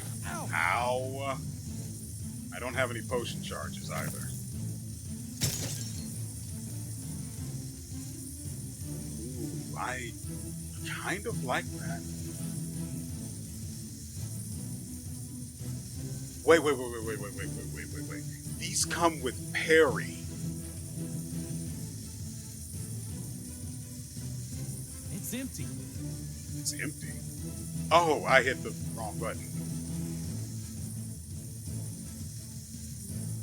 Okay, let's compare this to what we've got now. What we've got now gives us 21 extra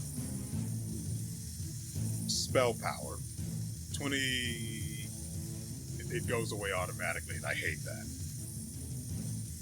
20% extra cast speed. Not sure how big a deal that is for me. I really want that extra parry chance. The bonus armor value is pretty good too. But I can also just upgrade these gloves, the powerful cloth gloves, and increase the stats that it's giving me. I don't know if it'll affect the cast speed since that's still at 20%. You'd have to see. But I do like the extra parry chance and the extra 9% on fire-based damage. That's pretty good. It's also a level 16 piece of gear.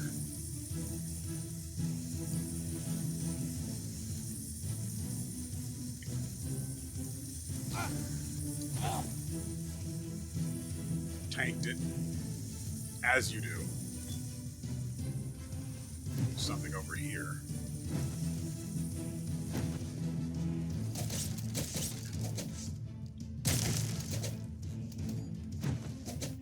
That skill's not yet ready.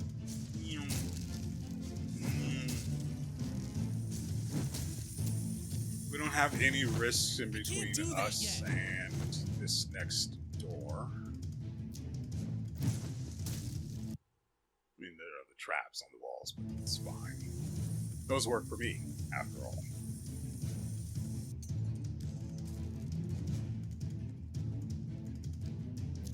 I would have preferred not to have touched that.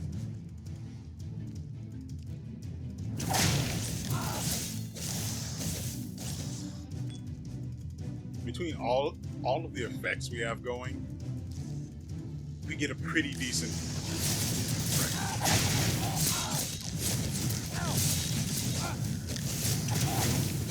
By the way, I did honestly try to run this guy with a dagger and the whole spell book thing.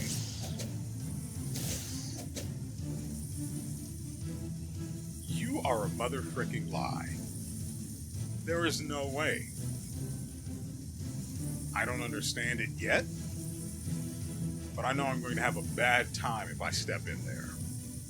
Without potion charges, that's a really dumb idea.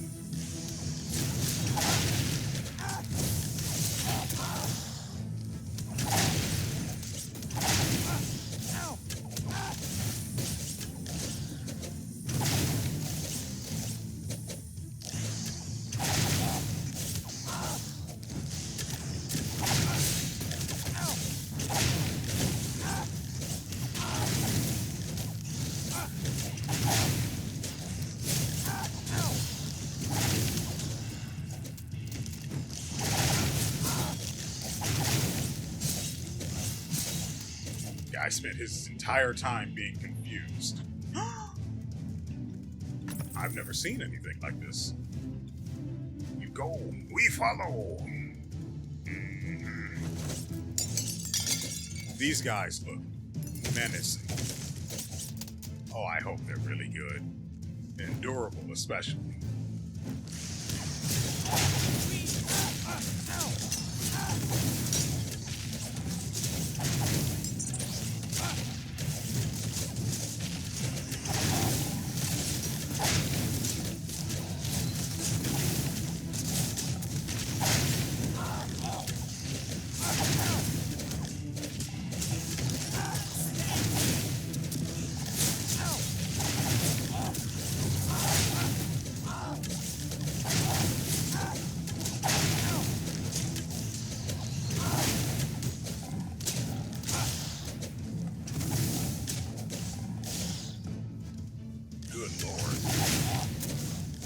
They did not like being in there.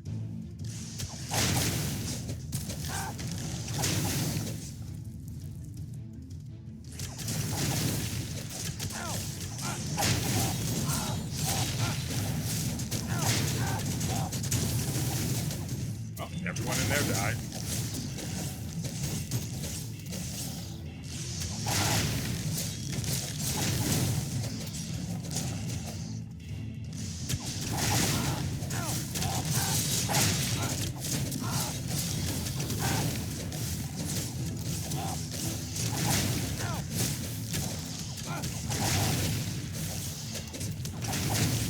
They died. They could not handle heat in the kitchen. Oh, right. I have the thing that causes those to drop. That explains why there are so many.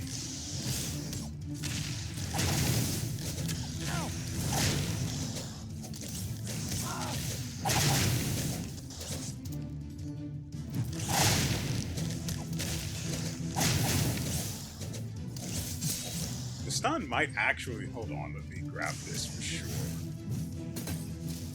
That changes everything. I feel a whole lot more comfortable now.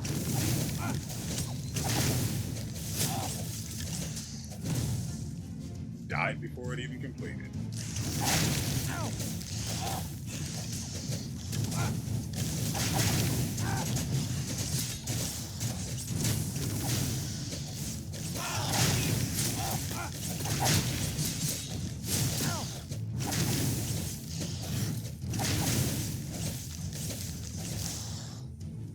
And while they're confused, they can't attack. It's perfect.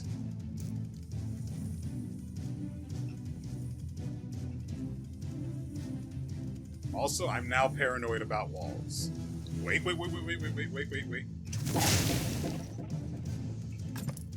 They're cracked.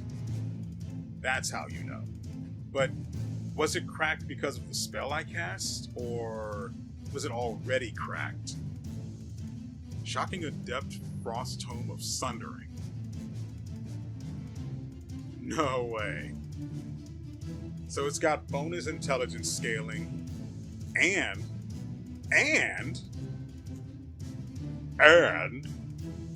extra lightning damage. On top of that, armor piercing.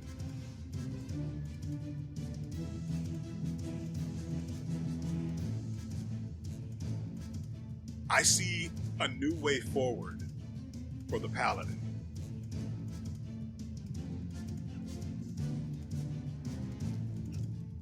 Didn't I cast the ritual near here? Or was this already cracked?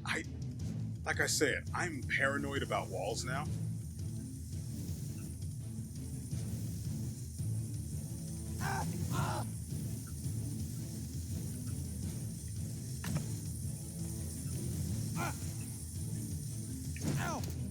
So, I don't care.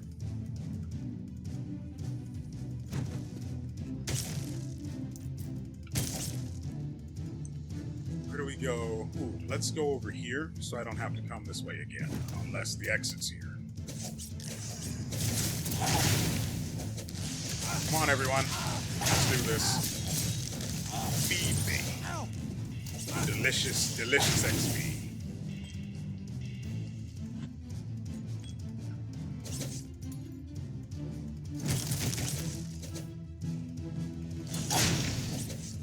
Okay.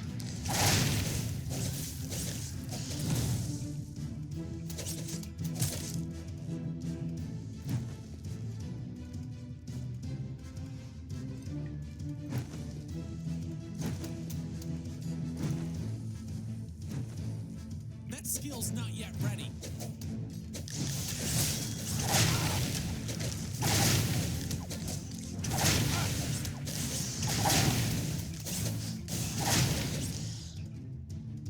Okay.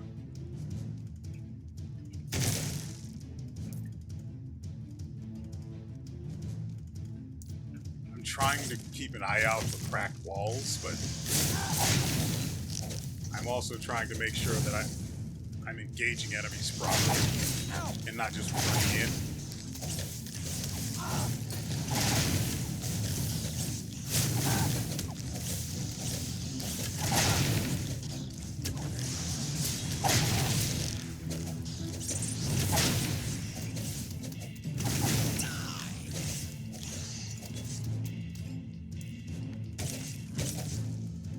Because I can die. It's just really hard.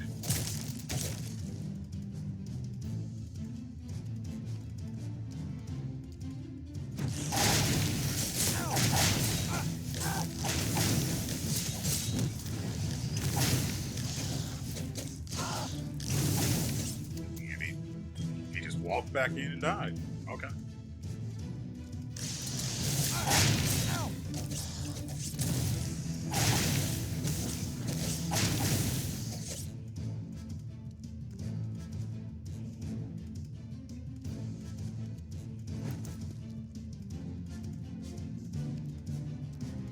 If I just stop at random like that, assume I'm checking walls for suspiciousness.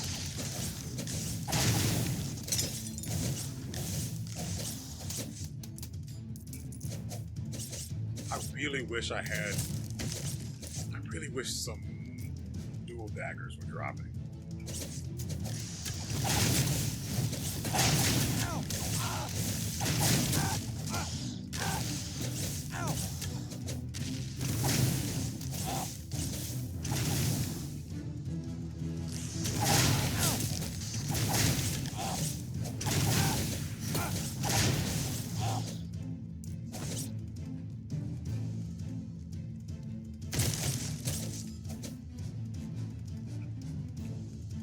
this next boss will probably kill us. Unless...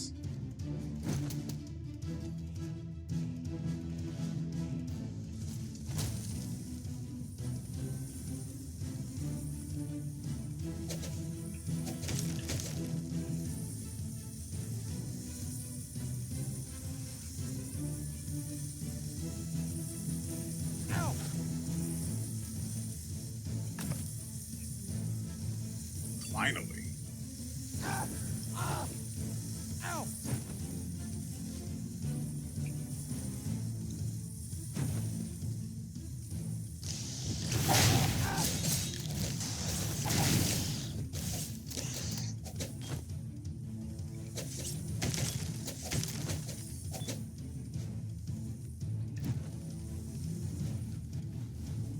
Nothing worth it. Ooh, there's a purple thing in the middle. For augments, so I have to remember to get that.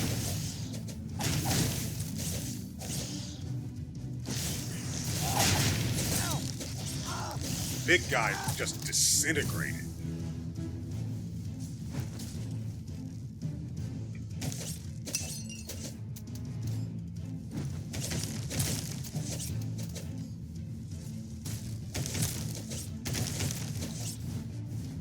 Don't need to go that way.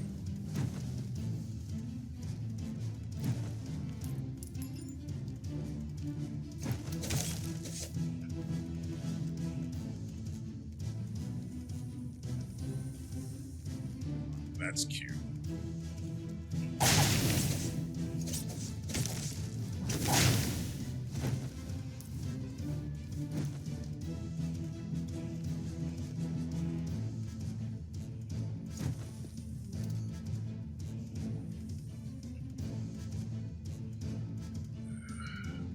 I think we don't need more mana.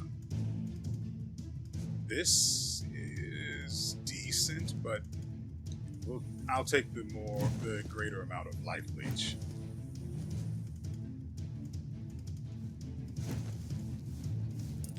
Now, see, I'm hoping that there will be down here. Did I see what this was? No, I didn't. Shing shing.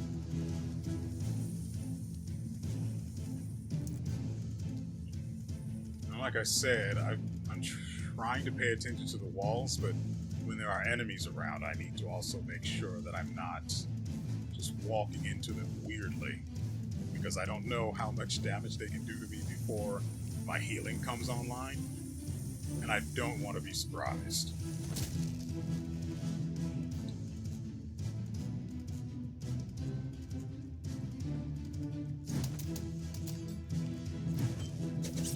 Do that yet. This looks pretty final to me. I mean, it has all the makings of being a final boss for this particular mission.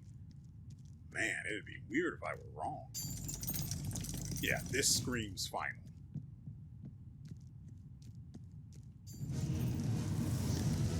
Harbingers of Dread. Ow.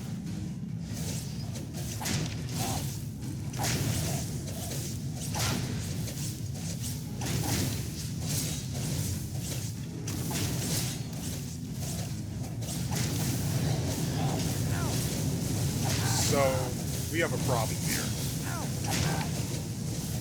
I can face tank.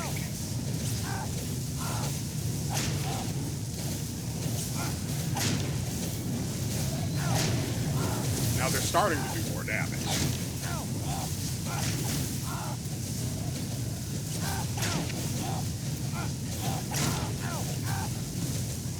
I just went ahead and used the potion.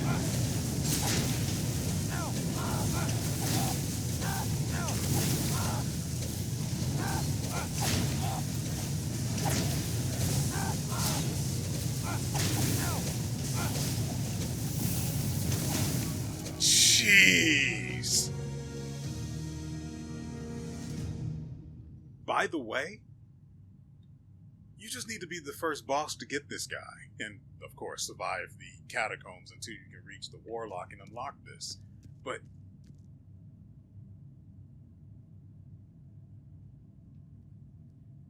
he's the second to unlock. And once you've used him on, what, two, three runs, you realize what he needs, and then you become this.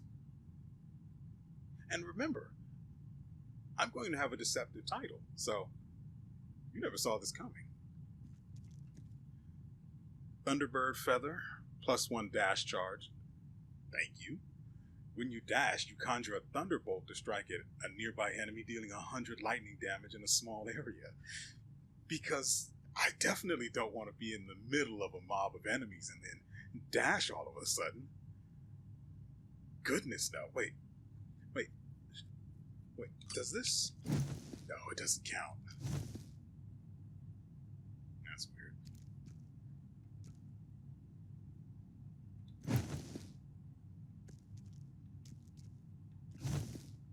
Really?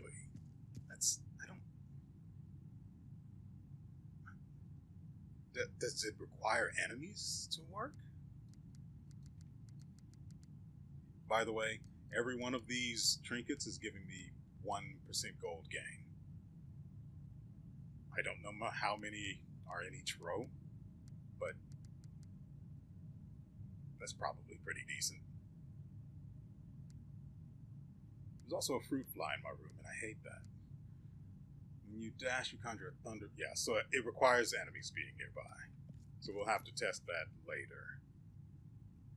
Okay, just extra health. That didn't do what I thought it would do. Hold on. Yeah, it did. So, oh, that's regen, not maximum. Okay, so, I understand. That was my mistake. Scorching Adept Frost Wand of Precision. I love everything about this except for the part where it has 5% weapon crit chance. Also, I can't give up my parry. I cannot. I patently refuse. The moment I figured out that,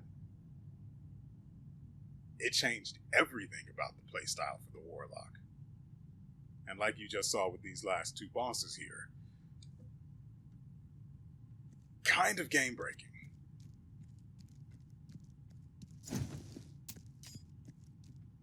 And I deserve it. I put in the work. I deserve what I get out of it. And what we get out of it is the level 1 quartz.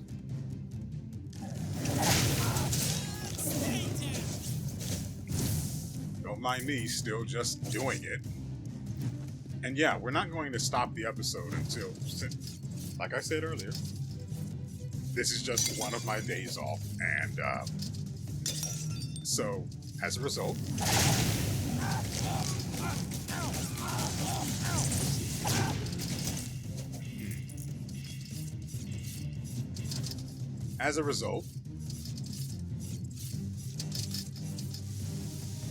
oh, yeah, I don't like that.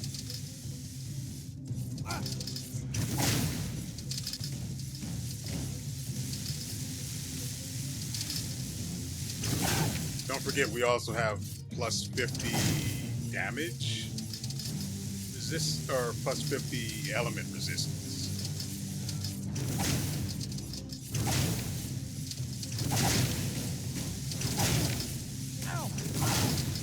I'll get all of this mana back, I'm not concerned. I just want to kill these things. Life is hard enough as it is.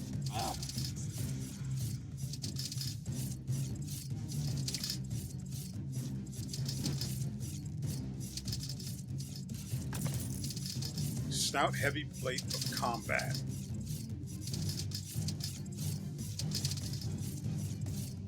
Okay. Yeah, sure. Granted, that's going to require someone with enough levels to have the amount of points necessary to actually be able to equip it. doable. I sure hope there are more heavy armor classes, though. It'd be a shame if there weren't. Okay, fine.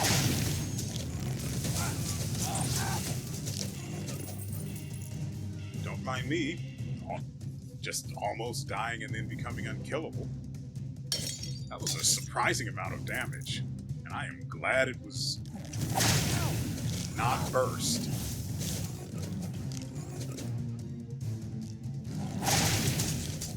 You guys okay? Want to try that again? Stop that.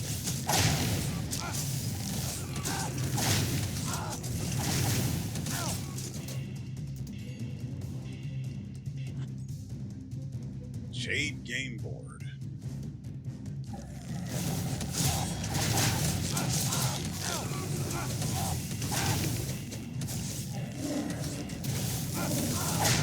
Whoa, frick. We almost died.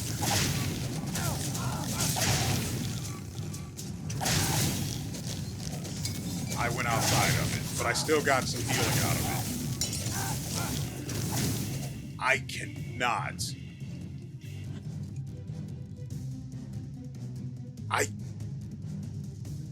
I have 9 stacks of the stuff. That explains quite a bit, actually. And that probably came from the trap I got hit by earlier. Frick.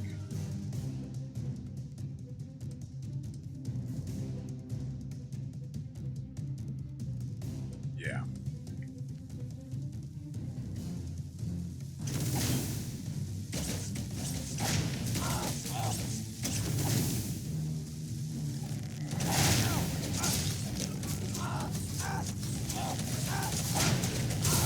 I have to get out of there.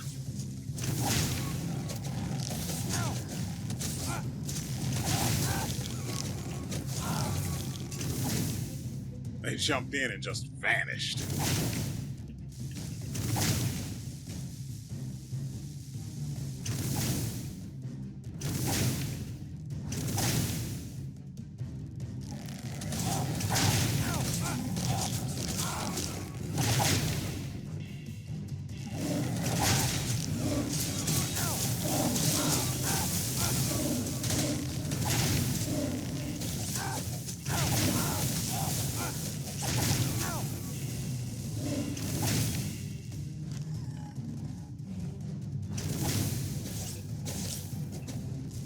Okay, I get it.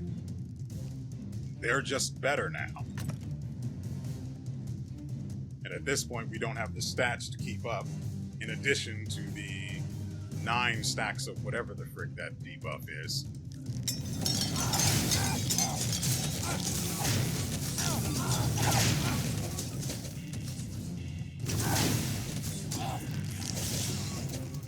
I have to know when to run. Got it.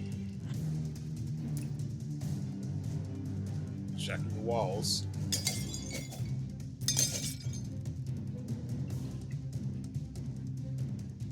Now I see that gold down there, and I just don't care.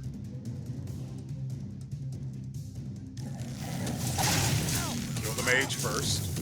Everything else becomes easy.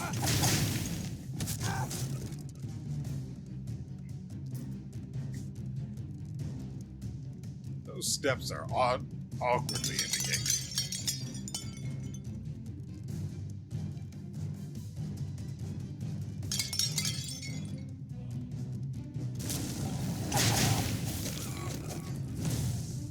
Can't have that guy just casting whatever he wants.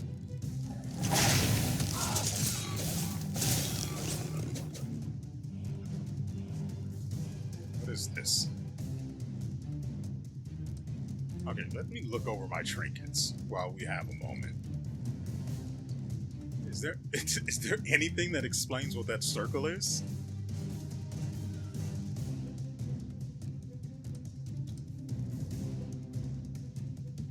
Okay, I love this, by the way. It's just increasing our scaling every time we level up.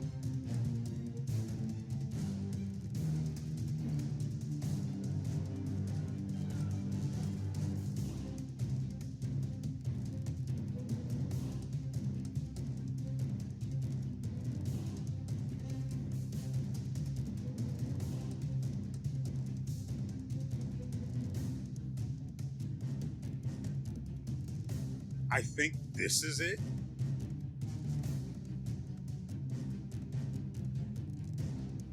I thought the blue symbol it dropped would be something you could pick up and then you would just have that effect. But instead it's a...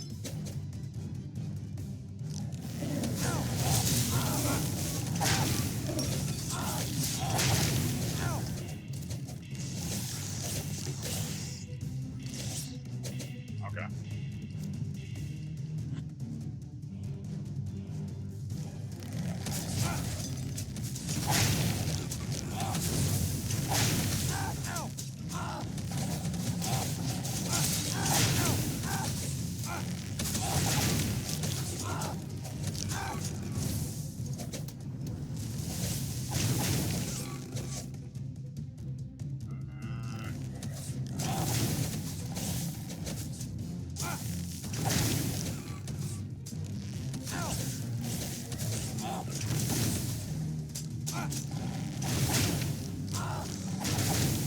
Okay, so we can handle the mages like that. Just let them ride the line of fire until they die.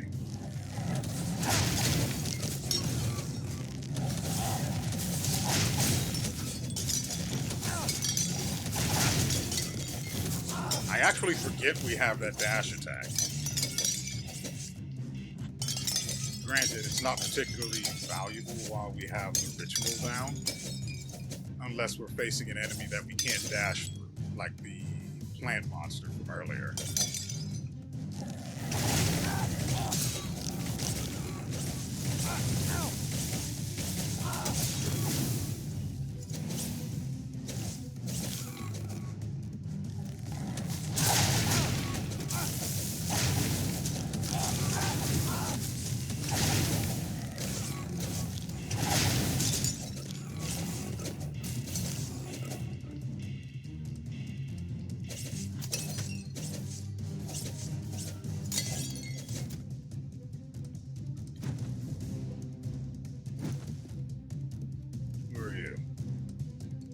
Lose 32 wood, gain some iron. I think we're fine on iron. Ooh, no. I really want that headhunter contract, but not like this.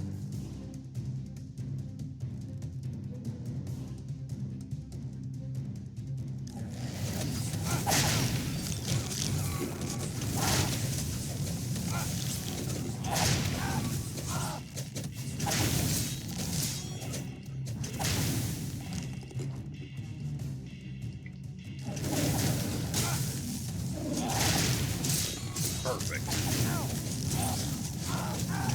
Now, while I'm in this circle, I can parry ranged attacks.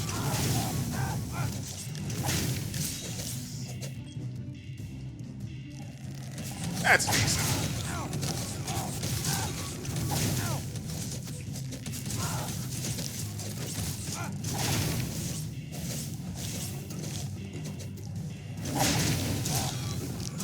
He almost pushed me out of the circle.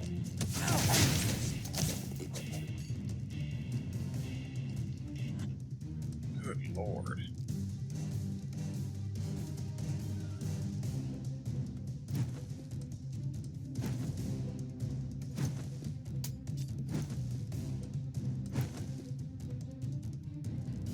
Wait. Somehow I forgot about this.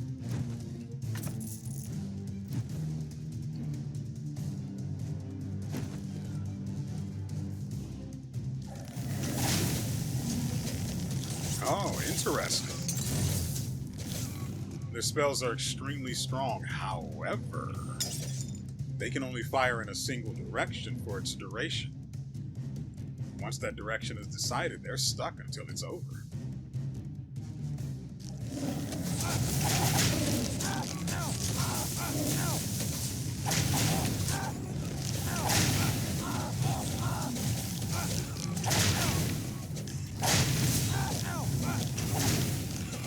By the way, I have now confirmed that Life Leech does work from the ritual's augment on enemies that are not inside of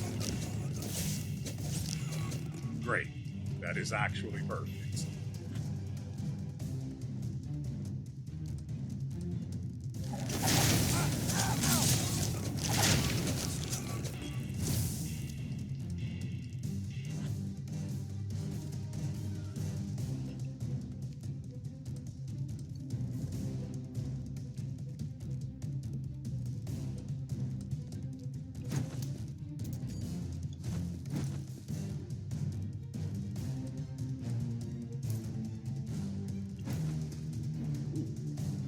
lots of enemies up here.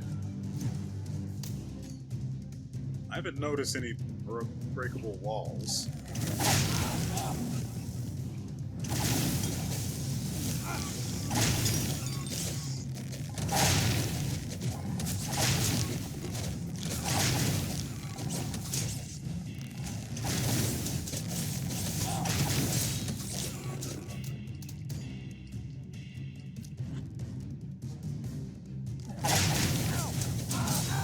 That skill's not yet ready.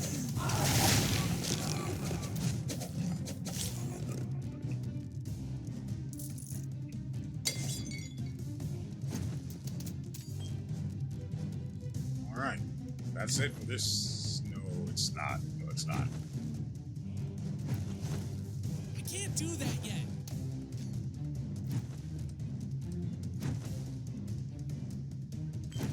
You see, whatever this is.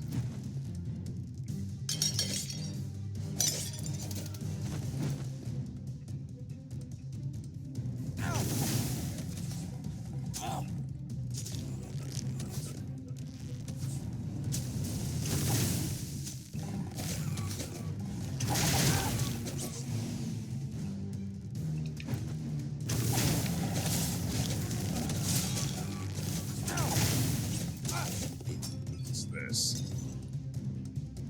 Ooh, removed 8 stacks of shadow curse.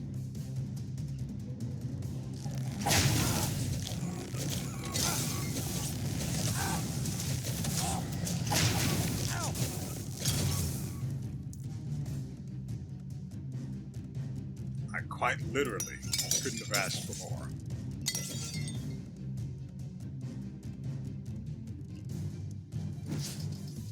Evaded.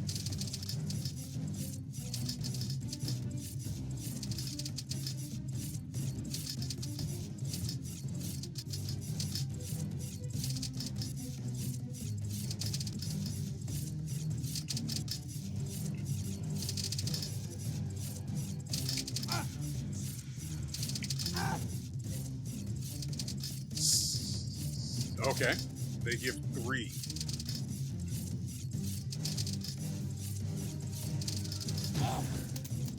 No charges.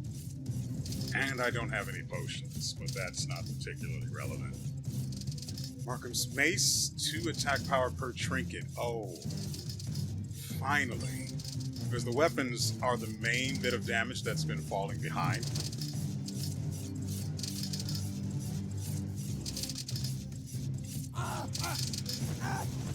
Okay. We're at 15 stacks, and that frightens me.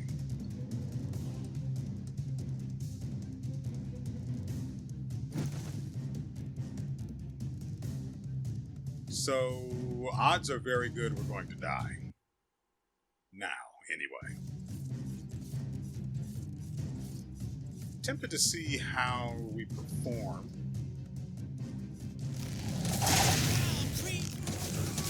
I mean, it's still pretty good.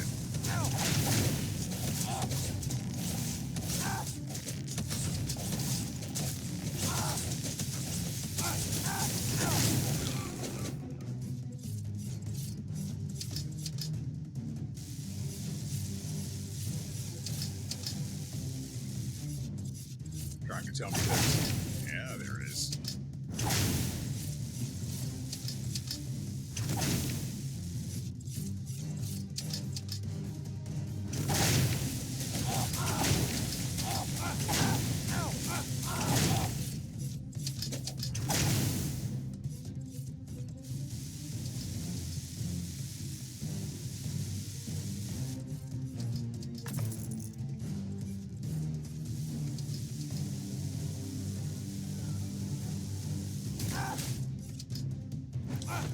Another freaking 21 stacks.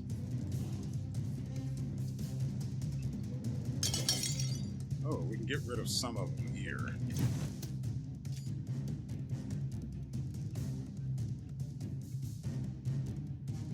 That feels good.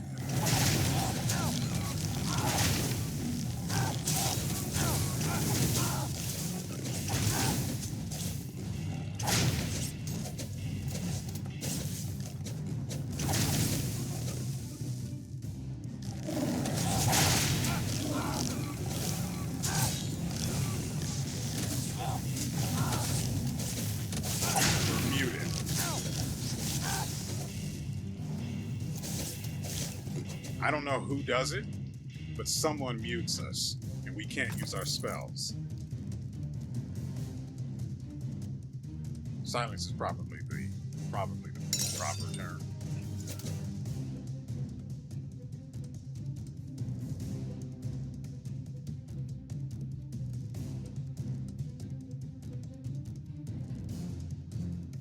I don't know if the burst from this provides healing. I would imagine not. Let's go with that. Feels like it's been a while since we've seen one of those.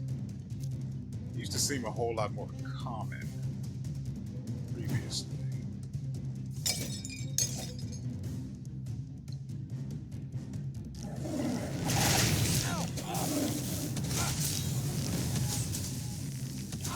And an auto attack. Or basic attack, anyway. Potion charges. Go, go, go.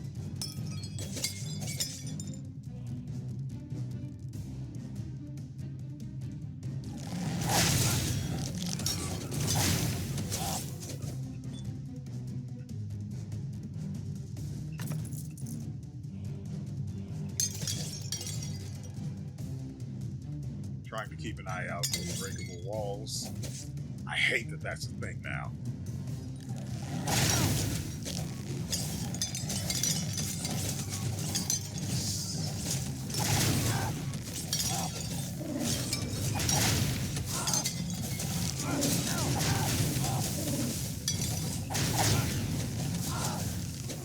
I don't know who silences us. You.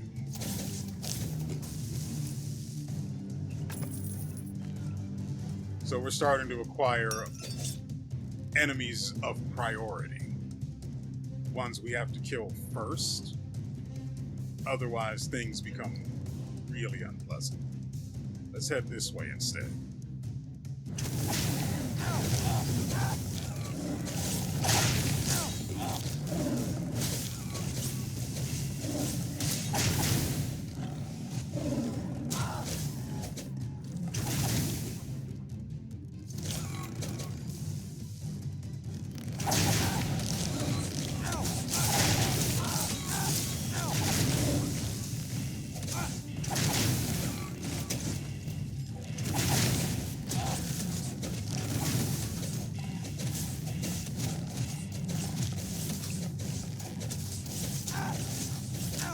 Get stun locked, kid.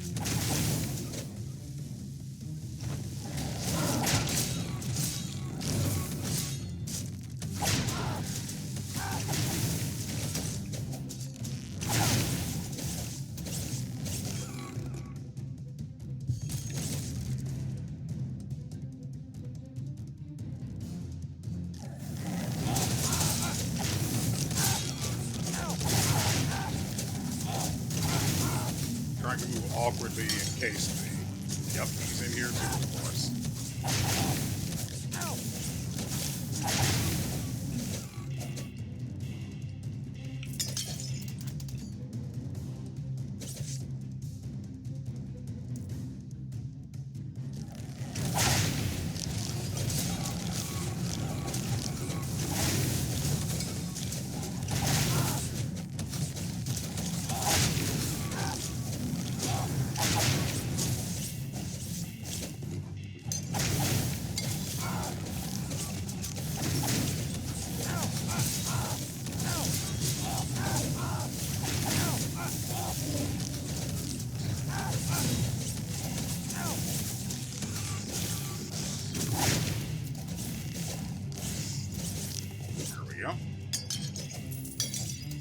Did come fairly close to dying. I hope the potions can't be silenced as well. That would be AIDS. You know, I came here wanting to just record a couple of 1-hour videos.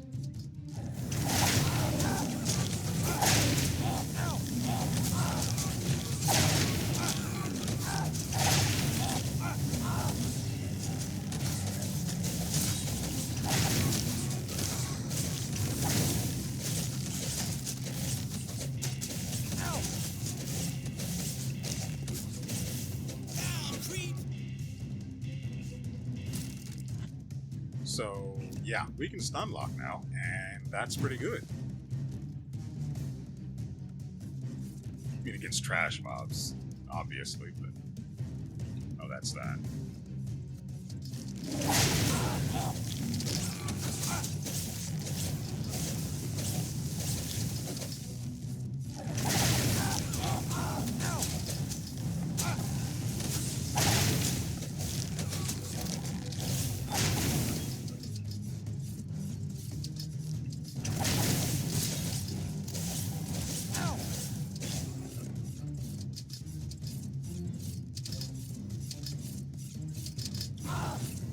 Ow. That is no joke.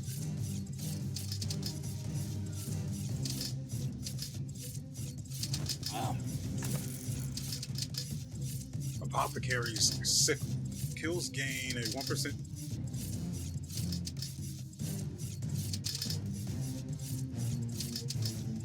A 1% chance to restore a potion charge.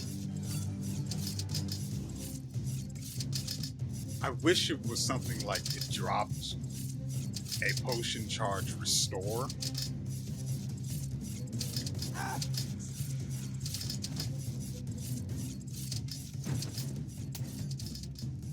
That way I wouldn't miss it, because I don't want to use a potion for nothing. That's foolishness. Still trying to keep an eye out for...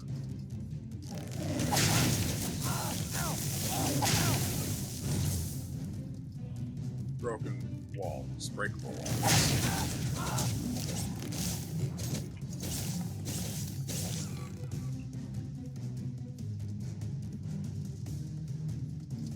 Well, just like that, we made it to another boss. You know what? I was just about to say I'm starting to miss the cellars.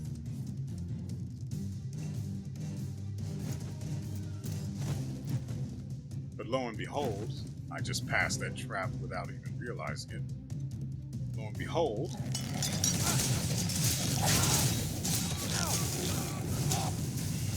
get over here.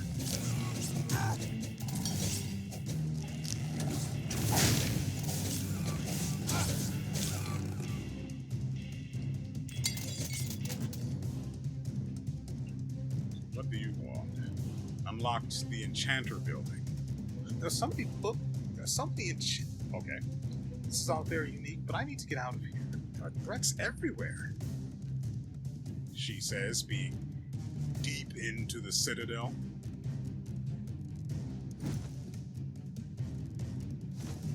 But at least we've got 2 new buildings unlocked.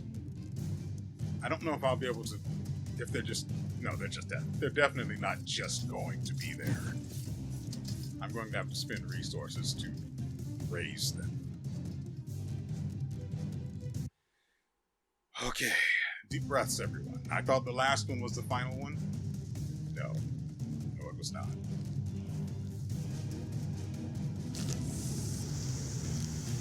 Three, huh?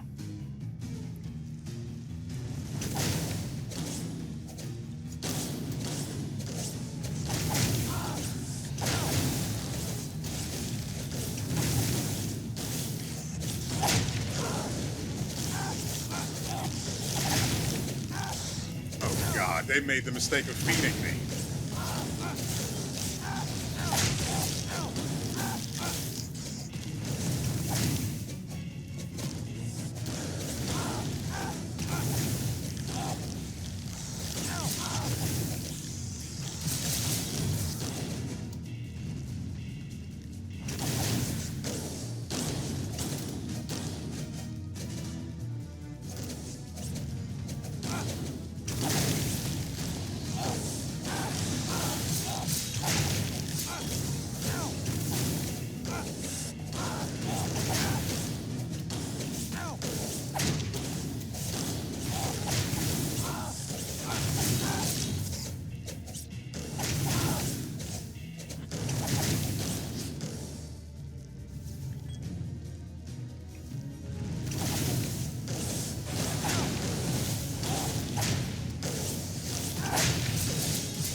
that double damage in wherever I can. I mean, on the boss health bar, I mean. Frick.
That's a mistake.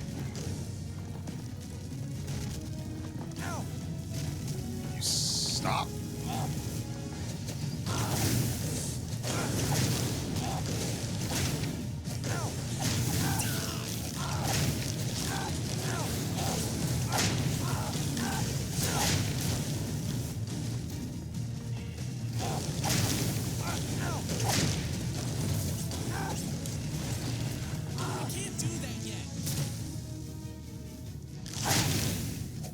Good God, that is disgusting.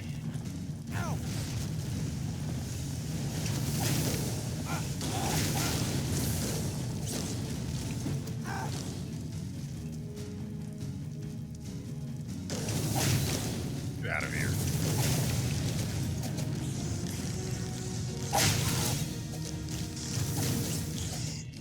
Oh, we also got another potion charge.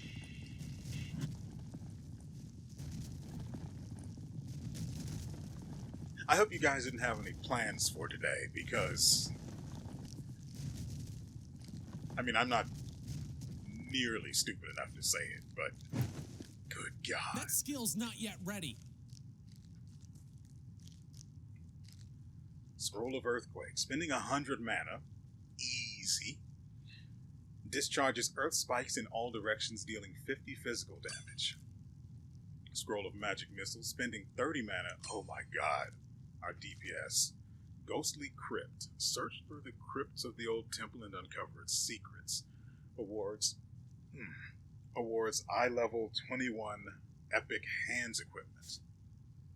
I don't know what that's about. I think this will send us back home. Right? Right? No, of course not. Silly human.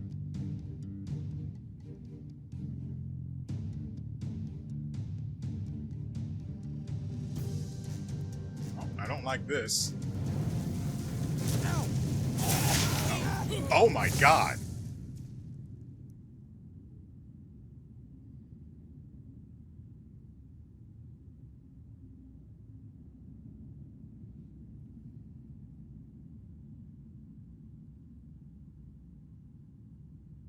I had two potion charges, by the way.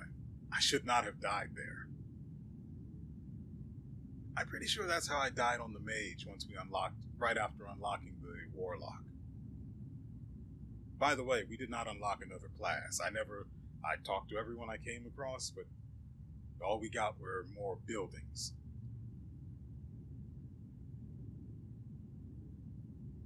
I would say there's probably at least one more, right? The rogue could be said to be an offshoot of the hunter, the warlock an offshoot of the wizard. But we don't have an offshoot of the paladin.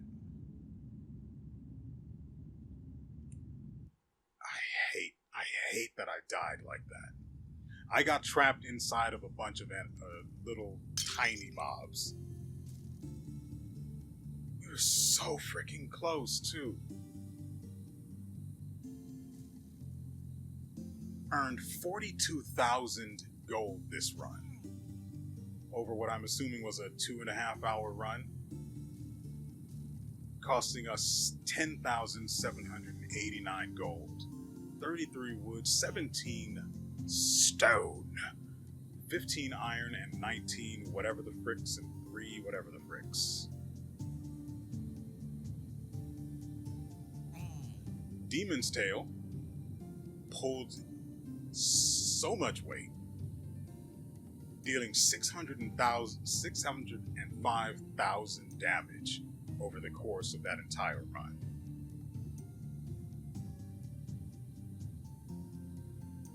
That feels a bit low, but then you look down at maximum damage dealt and it was 853. So, yeah. And then we took 51,000 damage.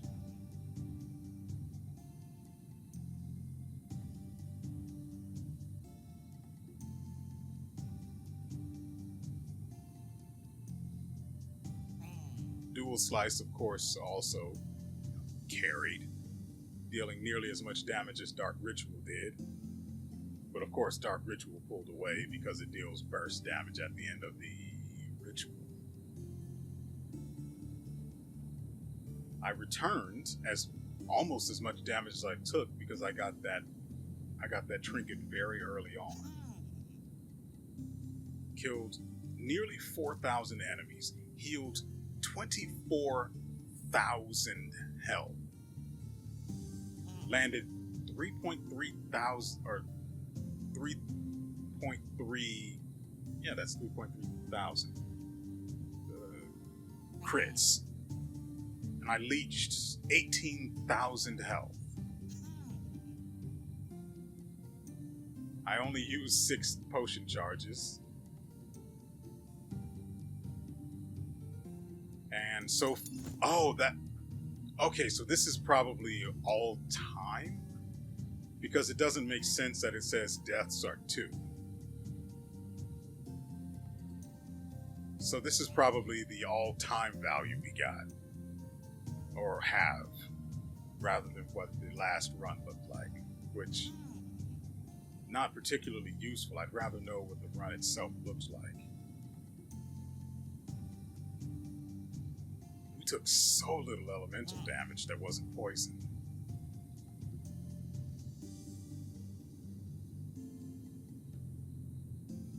How many elites? 221 elites. And I didn't have the headhunter contract. All of that gold just... I don't get to have any of it because I didn't have it. By the way, we died to a normal enemy. It wasn't even an elite. I'm beside myself.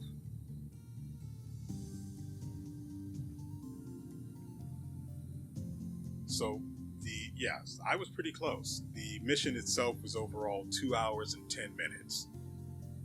And we spent 6 minutes in town before we went out. Crossed 17 levels, used 4 monoliths that granted us the buffs like gold bonus, or bonus gold gained. I used 2 pyres, obviously. 3 thunderbirds. They were apparently very skittish about joining me in the deeper areas. Shady trades done, 2. Meals taken from the traveling cook, only 2, because he's not in the deeper areas. recruited 5. Yeah, we definitely did. I remember these skeletons that looked like they were going to do some serious business and then died 5 minutes later. It's my fault, but they should have been better. We gained 428,000 XP. Gained 36 shadow curses. That's probably why we died. We had a lot of shadow curse stacks. I wonder how the boss would have been if we didn't have any stacks. The snakes didn't. Honestly, it's kind of crazy that the only boss that actually came close to killing us was the plant. Also, we have not picked up any extra weird stat or passives from a boss since. Maybe it's only from the first boss in the mission, and then in the next mission, the first boss will give us another one. How long is this freaking mission, by the way? Good God. We spent 2 hours in there and we were not done. Also, I don't know if we're going to have to fight those other bosses again because I can't think of a way around them.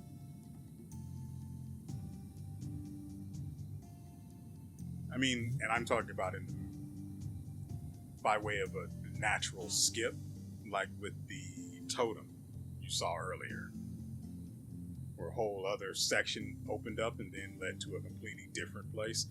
I don't recall there being anything like that in all of the areas we traveled through.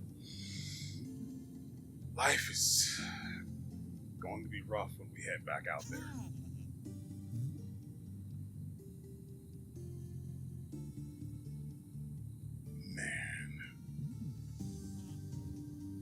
Okay, I think Okay. The blue stuff is called crystals. The red stuff is called dust. Simple enough. Gold stolen by the chapel, 10,000.8 or 10.8 thousand.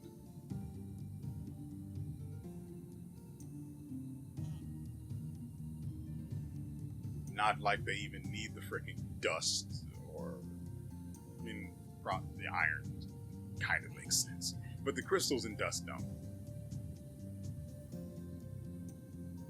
Good Lord. I was hoping we'd be able to go long enough to be able to actually unlock a new character. But I mean, we just kept going and going and going, and there was no one. Oh, that's good. So this passive was probably hard carrying us, in spite of the what were they? The shadow curse stacks.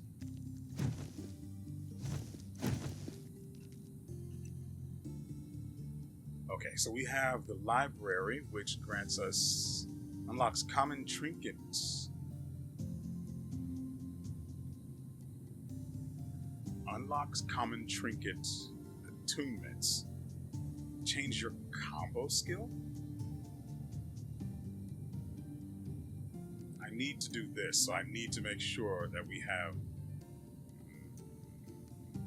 I can only build one of the new ones, and I have to upgrade the guild hall. I can do this right now for certain. Huzzah. What does the enchanter do? Lets you magically modify your equipment?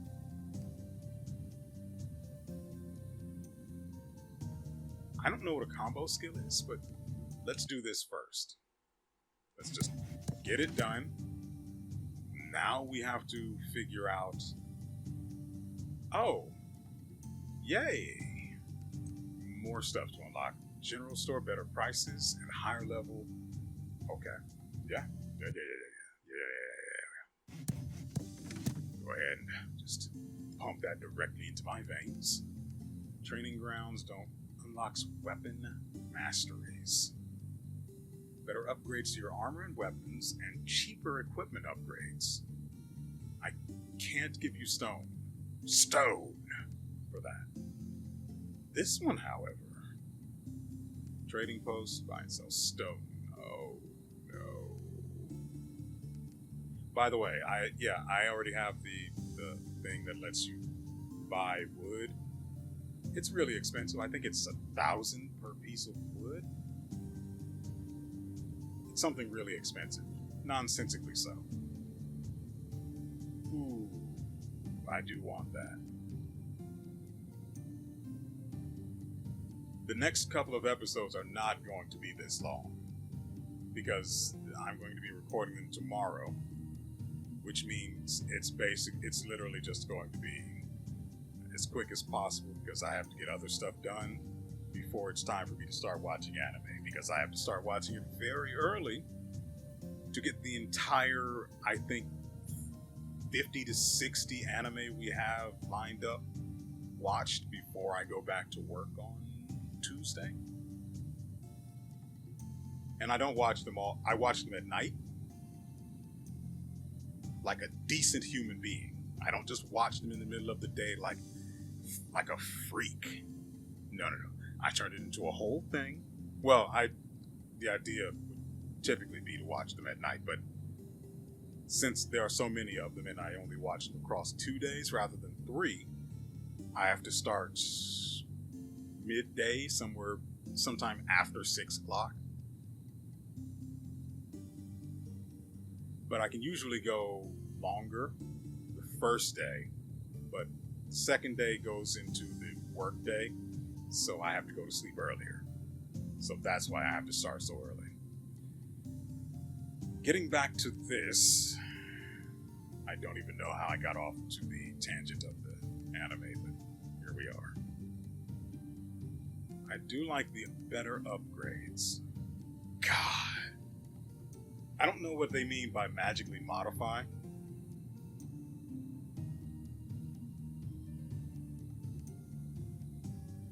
God.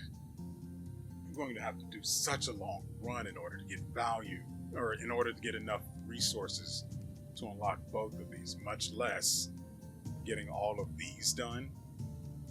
God, man. It was such a long run, and we really did not get that much stone. I also didn't have the trinket that gives you greater stone gain.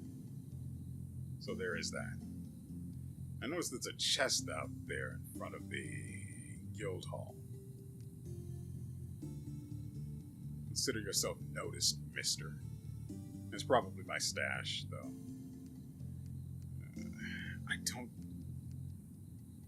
know. I don't know which one. They're both so... Okay. I don't know what the combo skill thing is about. I want to know. Deeply. Badly.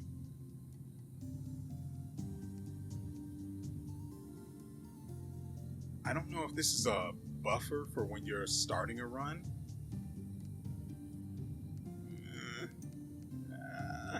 I don't know. Unlocks more magical upgrades. And then I can... Oh, that's... Actually, I think I can do that. Yoink.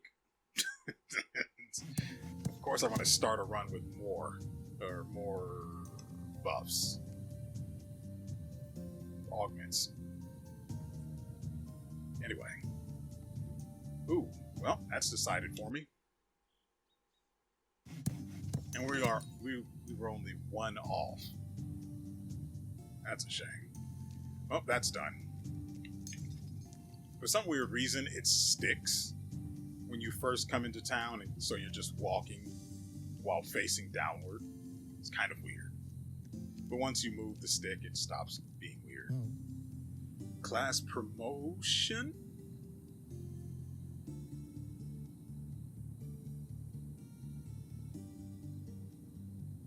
I'm sorry, brother. What? No, no, no, no, no, no, no, no, no, no, no, no, no. You can't have deeper systems. You can't do that to me. Not after 2 hours. No, you can't. You can't do that. I'm. No, you can't do that.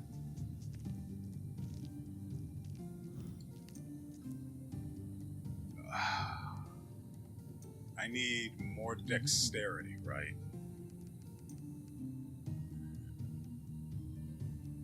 I mean, I like the extra health and the armor, but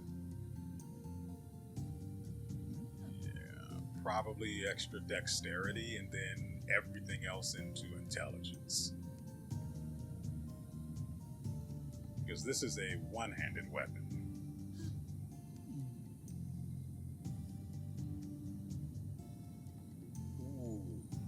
Tempest Noble Bracers. I think I snatched these up.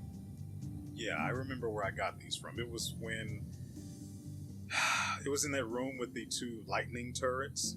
I killed the one that was next to the vents spewing the shadow curse gas.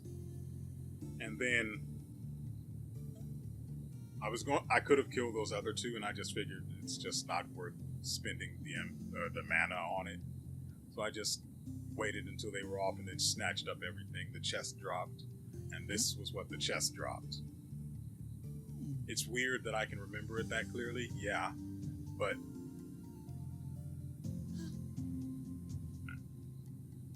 yeah.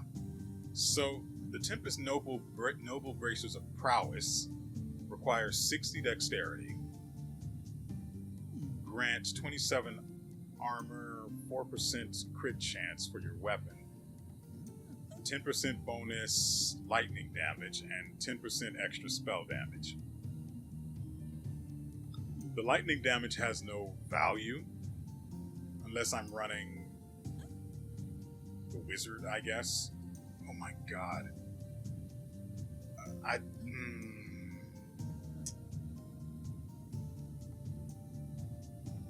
No, I was using the paladin when I unlocked the rogue. So it's not what you're using determines what you can unlock. It's just a matter of getting to the next person that unlocks that class. Because I was debating that in my head this entire time. Like, could it be that even then it wouldn't make sense because the warlock is unlocked. Maybe? No, I just disproved it, so I'm not going to bother thinking more deeply on it. This is not meant for this guy.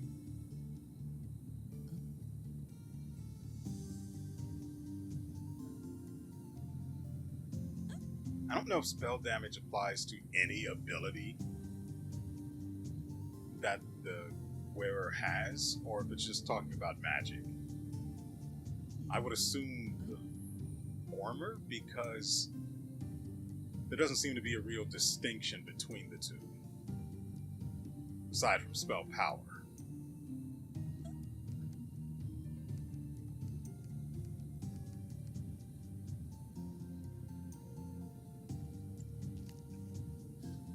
God, and glyphs are... I don't know how I died. Maybe because I have to be facing where the damage came from in order to parry. That's still what I'm pretty sure is the case. Dash, recharge, movement speed at base, health pickups. I don't need those for this guy. Oh my god, I'm still thinking about the class masteries, and I'm just like,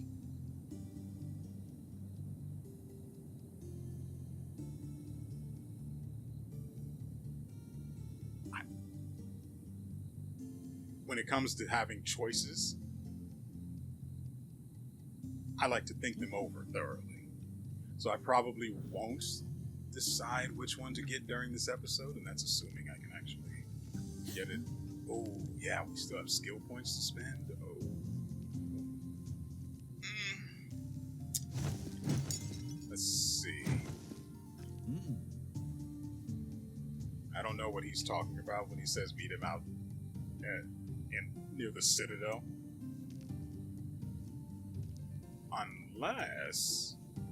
Unless getting to that Citadel door is a new shortcut.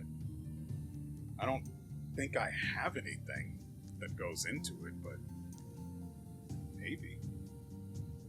Okay, first things first, let me put the stuff in my pockets away that won't work for me. Like this. You, and as much as I would love to choose you, you gotta go.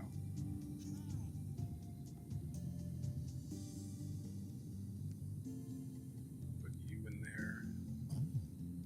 Selling you and you.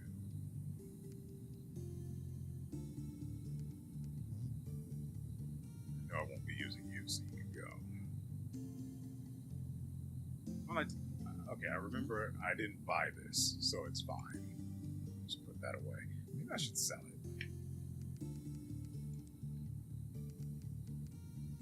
So, I don't see. Ooh, it does deal 63 damage.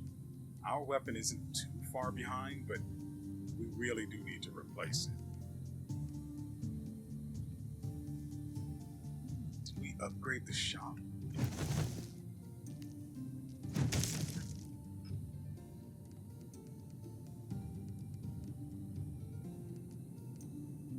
Okay, yeah, it looks like we upgraded the shop so we can get better eye-level equipment. I can sell this, yeah. Now see, this is actual value, and I can't sell any of it.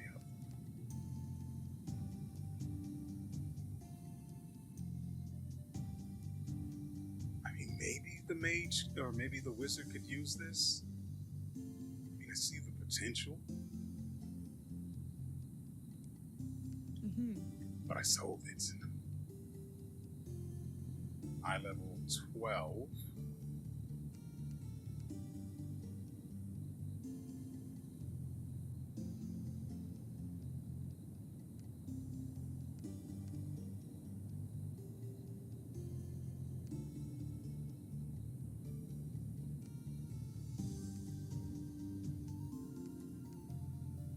Scorching Adept Lightning Staff.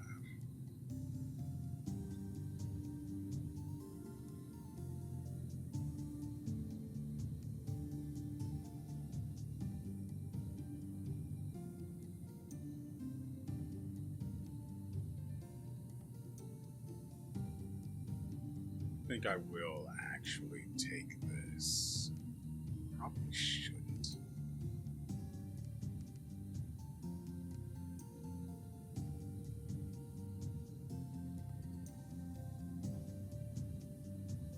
Know how much dexterity we need for 23.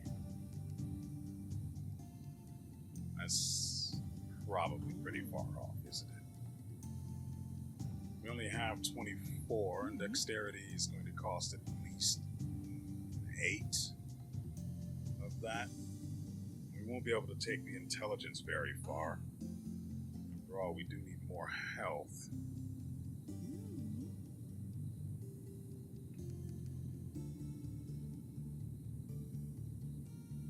The more armor we have, the better. Oh, this goes in that other slot.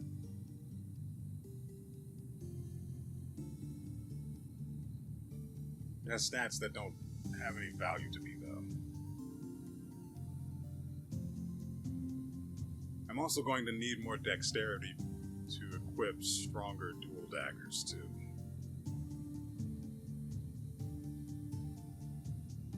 But until I actually see better ones, it's difficult to say whether I should buy that or not.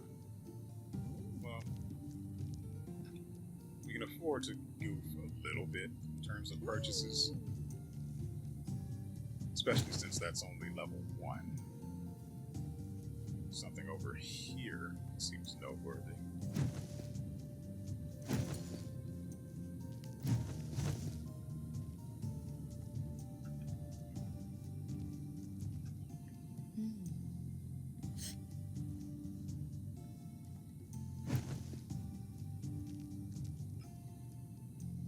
Combo trainer. No. No, no, no, no. Not more. Not more.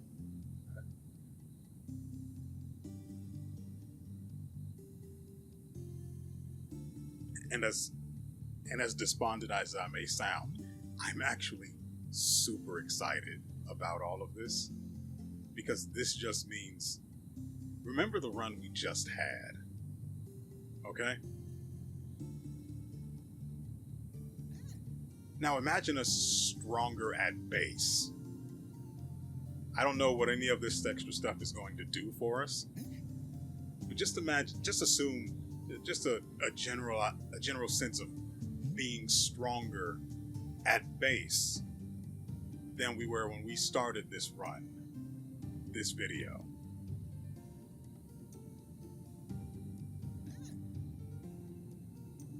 We were already nearly invincible by the time we got to the second boss.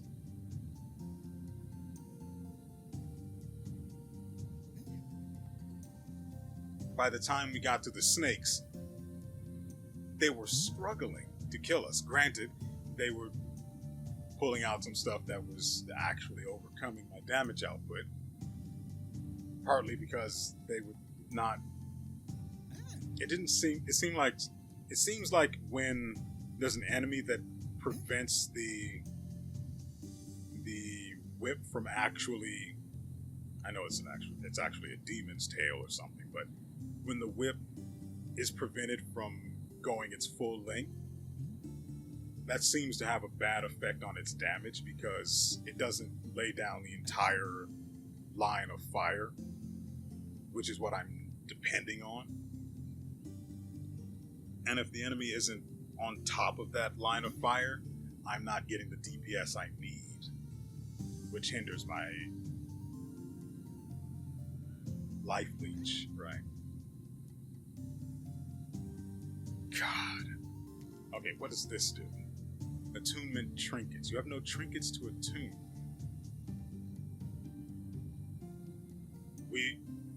This is yet another way to spend skill points.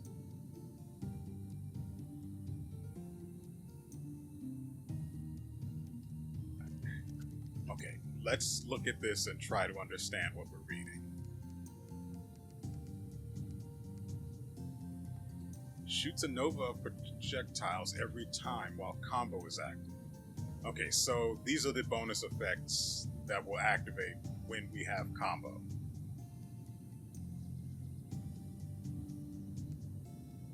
There we go. It's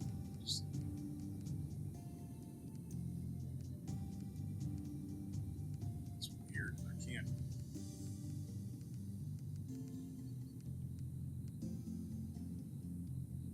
Combo projectile physical damage per vitality per focus.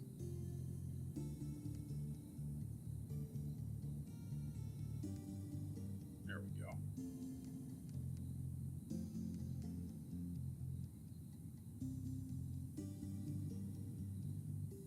Okay, so I think those other two that are next to this thing that's highlighted are skills that I get from other bosses.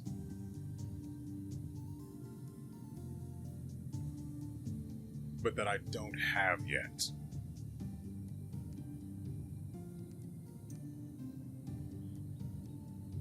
This, like I said, came from the totem.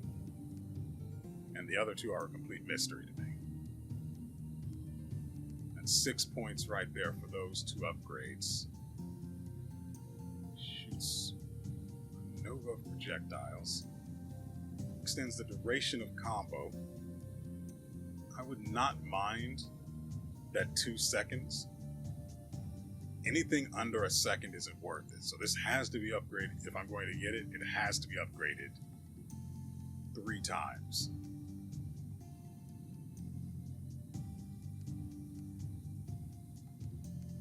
we literally only have enough to get to the second.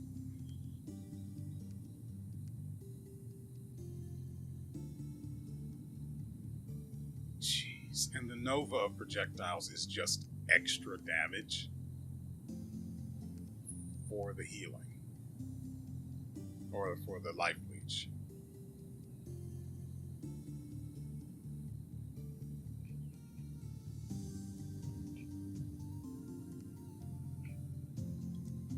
Since it costs next to nothing, I'll just go ahead and get those two. Got more vitality, so I guess I'll get that. Thank you, my good sir. Now we'll be able to find enchantment blueprints out there.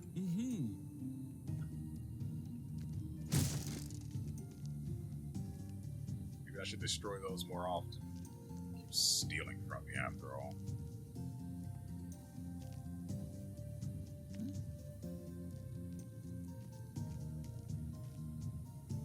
Let's go over here.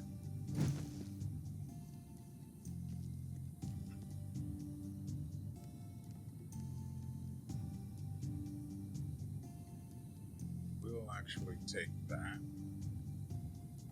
and that. I think each level in the mana pickup upgrade only gives 5, since we had 40 or 45. Enchant equipment. I don't know what that means. Upgrade to rare. Does it affect its base stats?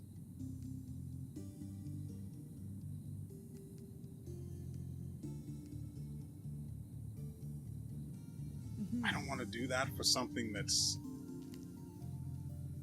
not necessarily under level, but it just is not. Let's go ahead. Can't do that yet. Let's actually go ahead and skill's reset. not yet ready. Nope, not even going to ask. I'm just going to keep going and doing what I was going to do. Find the use of gold here. Let's just start. All I'm going to do is reset the shop's inventory, see if the eye level gets better, and if we get anything that actually will help us go further and not come as close to dying as often. I mean, I say that even though the number of times I actually came close to dying could be counted on one hand. Wouldn't need the whole thing either. Most of it, probably, but not the whole thing. Chilling fire wand, cross staff.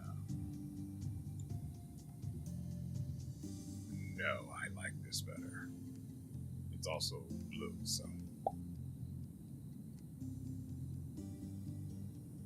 I don't care for the cleansing cloak. Blizzard bandit mask. I don't use fire, and I don't want that much dexterity. I mean, I don't use ice. I use fire for this guy.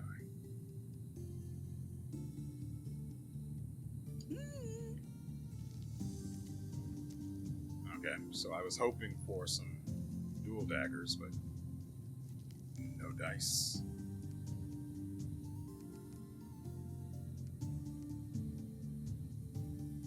Eye level 5, but they're also rare? No, rare is blue. Common. They're also common quality. Yeah, see. They also don't have as high of a dexterity requirement. What is this? Oh, good.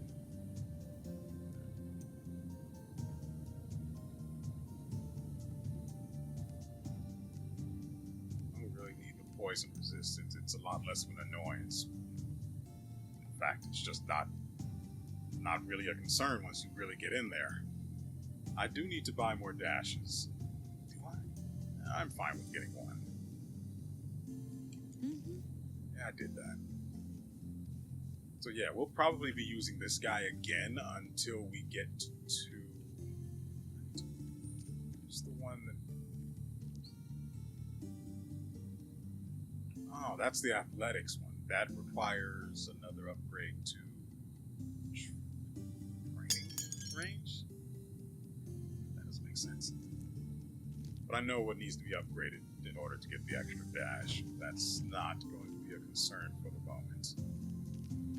Instead, I really wish that other thing wasn't so freaking far over there. It's annoying.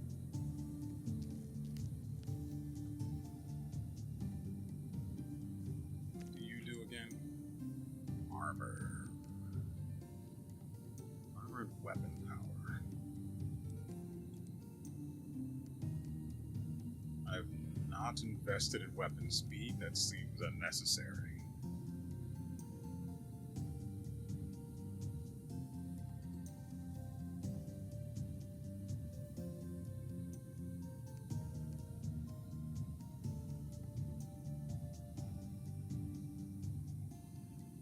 To spend too much because I do want to upgrade or buy a new weapon. Yeah, we're going to need a lot of resources with these. We're going to need a long, nice, long, thick run.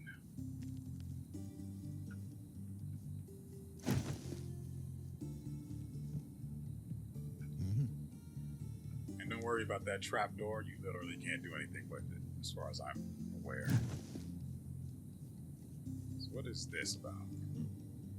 Find a map in the dungeon and show the rift, and it'll take you there. That's what that's for. Remember, we picked up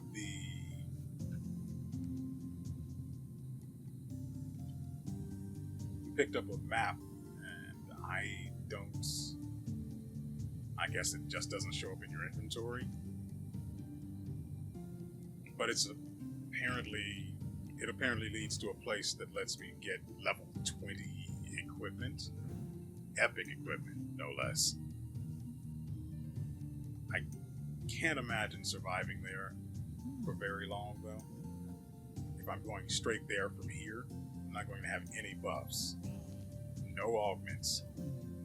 No chance. Less. Okay, there was... yeah, in here. Okay. Now that I'm over the shock, we have chaos, souls, and summoning. Oh my god, I can summon. Granted, that's not particularly great. I mean, sort of is. For this sort of thing, I'm going to have to look at the skills. I can't just go based on what they look like. But... God. Okay, we'll start with souls. Calm down, everyone. Calm down. I'm going to get to it.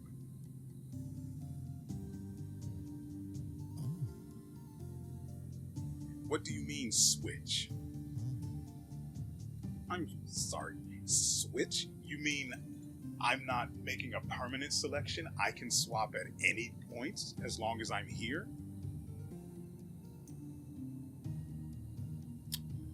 What? I thought this was going to be some little bitty piece of nothing game I was just going to play on the side. By the way, the reason I haven't swapped to the other game I was talking about is because, one, it's not on GeForce now, and two, there's no English language for it, so it would all be in Japanese, and while it wouldn't bother me all that much, I would like to know what's going on in the story. So that's why we're still here. And ooh, boy. Okay. Let's get started. Here we have the active for the Souls class promotion. Soul Vortex, which is a poison spell. You conjure a swirling vortex of soul energy around you, dealing physical and poison damage to all enemies in the area. And and I have no idea what its augments are going to look like either. And considering just how crucial the ritual is, I'm willing to bet that's what's going to be replaced. Now, for the Soul Shaper passive. As long as you have stacks of essence, your main hand weapon attacks unleash a soul projectile towards a random nearby enemy, dealing main hand damage equal to 20%, scaling all the way up to 50% at max level.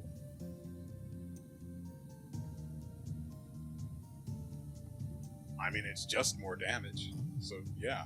Now, see, summoning is the one I want, so we're going to go to Chaos.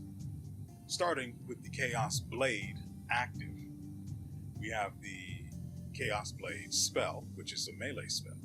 You conjure a magical blade to slash the area in front of you, dealing physical and lightning damage. And it deals 100 damage at the cost of 40 mana. Now see, this looks like it'll replace the Demon Tail Whip. The whip part makes that feel awkward. Moving on. We have the Chaos Rift's passive for the Chaos class. Casting a spell spawns a rift that deals physical and lightning damage to nearby enemies. Rifts spawned close to each other create streams of energy between them, dealing additional damage.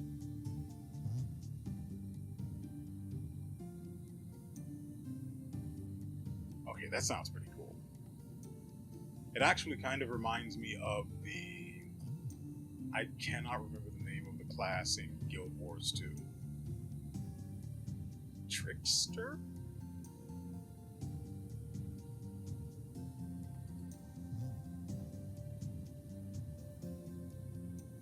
I think that's it.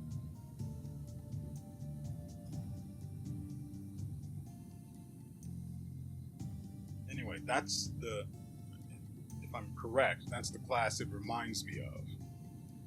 I mean, the Rift bit, the Chaos Blade, I think, maybe? I mean, whoever got the class name right, they throw a sword, an illusionary sword, that bounces between enemies. I wish it was something like that for the active, but I'm not mad.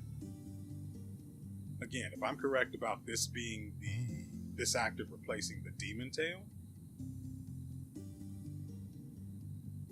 that changes everything. I mean, I'd have to see what its range is, both outward and its sweep. But maybe. I know I'm still going to miss the freaking all of that extra tick damage from the fiery tail augment, but maybe Chaos, maybe Souls. I suspect it might end up replacing the ritual, but then we have summoning. Starting with the active Summon Fiends. It's a physical spell. Channel the spell to summon fiends by consuming stacks of essence. Fiends attack nearby enemies, dealing physical damage. And their health scales up to, well, starting at 300, scales up to 1200 at max level. They have a maximum lifetime of 30 seconds, and you can summon up to 10, which makes sense because you have a maximum of 10 essence stacks. Mana cost, which I'm assuming is per fiend summoned, is 10, which is interesting. I wonder if when they spawn, if they spawn attacking, because that could work with the Dark Ritual. And then you're still doing damage even though you're not actively attacking, so you're not going to just die, which is great. Moving on, for the summoning class, we have the new passive Gargoyle Servant. Passively summons a gargoyle to fight by your side. The gargoyle attacks enemies with its claws and trident. Passively summons a gargoyle.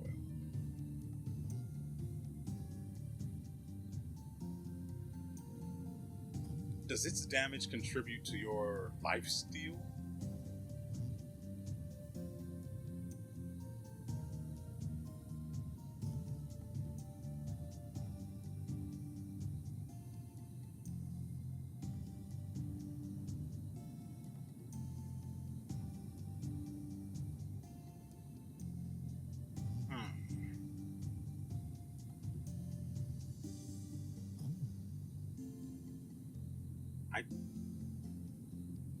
Genuinely, I assume this would replace the demon tail and not the ritual. No matter what, I have to have the ritual, otherwise we do not make it as far. I can make it work with pretty much anything else, but without the ritual, we do not go the distance like we did this time. And the whip was hard to use against the snakes, though it's anybody's guess if we have to actually fight them again. I would assume so. I assume the totem was a crucial fight, and once that's done, because we got a new passive from it, we don't have to fight that anymore. But for the rest of the things we fought, we're probably going to have to fight them again. That's what I'm betting. I could be wrong. I don't think I'm wrong. Let's press X. Oh, no. See, we just gain a new skill now. Oh, well, that changes everything. That changes absolutely everything. In my head, you see, in my head, I was assuming that I would lose one of my skills and not just gain a new one. Oh, indeed. This game continues to surprise me. I don't like being surprised. I typically like to foresee most or predict most of what's coming, but I don't imagine there's going to be a combo skill for this. Well, maybe the Delton passives, right? No, it was for the combo skill passive. So there won't be. Let's go ahead and see. Nothing. So let's. I mean, I know there won't be anything, but there's a slim chance. Oh, right. We actually have to upgrade our skills. I wonder. I'm willing to bet it's a matter of. It's going to be like with everything else. You have to upgrade each individual skill for each of those classes. God. What? Oh, okay. So he's a ranged unit that deals rather significant damage. Got it. Don't mind him, buddy. He's just bloodthirsty. These are stat points. Let us dump in here. Spend 2 here. Just toss that in there.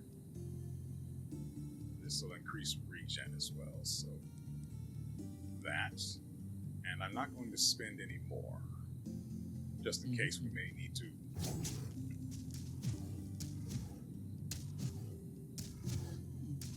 You okay, brother? Do you need a second? He crit for 190 something. Okay. Boost beam damage and health, which would be really good.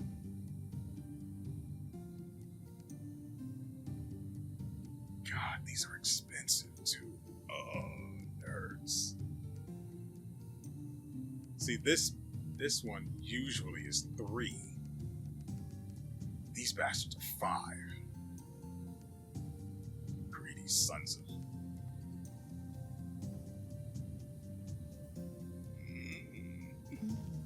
I want to use Summoner so bad.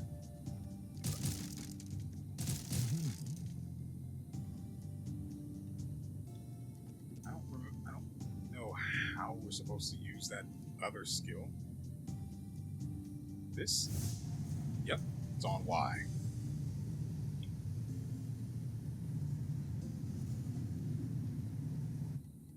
So just some free AoE damage while the ritual's up. Also damage that I won't be able to miss with, by the way. That won't be disregarded by the enemy simply being a wall and...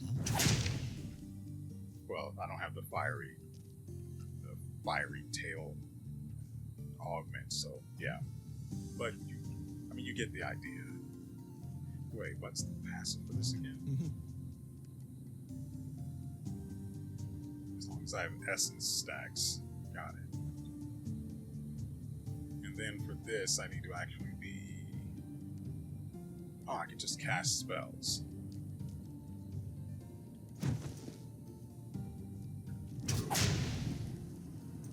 Interesting. Oh my god, they all...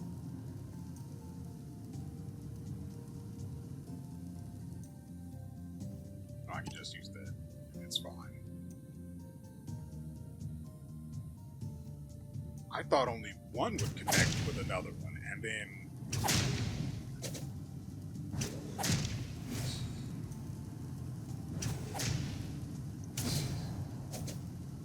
Okay, so you can only have 3, which is fine. That is going to produce so much damage. Also, the radius on that is pretty freaking good. Does the radius scale?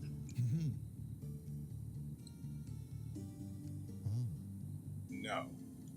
The range is fixed, which sucks.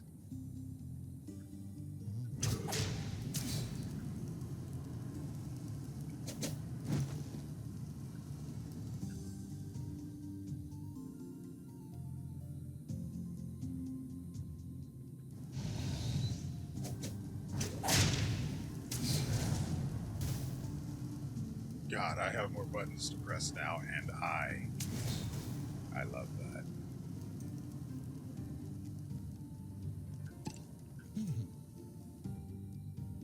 So, it is entirely possible that next episode we won't be seeing summoning. It is very possible that next episode we will not actually be seeing the Warlock again. For a while, in fact, because I want to take the other classes and their promotions out for... Wait. Weapon masteries. You said...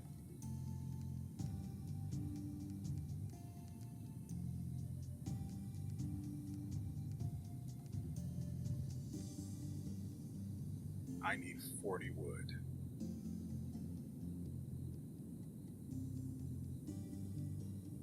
If this does what I think it does, it's going to change everything about the way we play with weapons.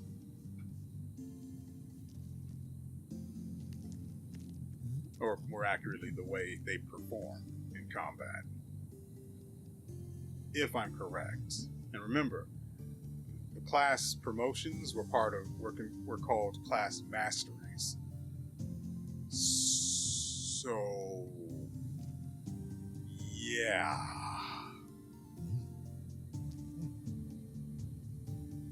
Like I said, I thought I didn't expect anything out of this game. I just figured, it looked interesting. I guess I'll use this as a bridge between one game and the next, or one playthrough and the next. And now I've fallen down the rabbit hole. And honestly, I don't think I want to be saved. And that's both exciting and terrifying. Because there's stuff I want to play. Like I said before, there's a ton of games coming out this month. And I don't have unless I was streaming, which I just can't do. My internet connection is so balls, it makes absolutely no sense. I can't stream. It would be an awful experience for everyone. unless it was like something like this, and even then, it's a toss-up. Regardless,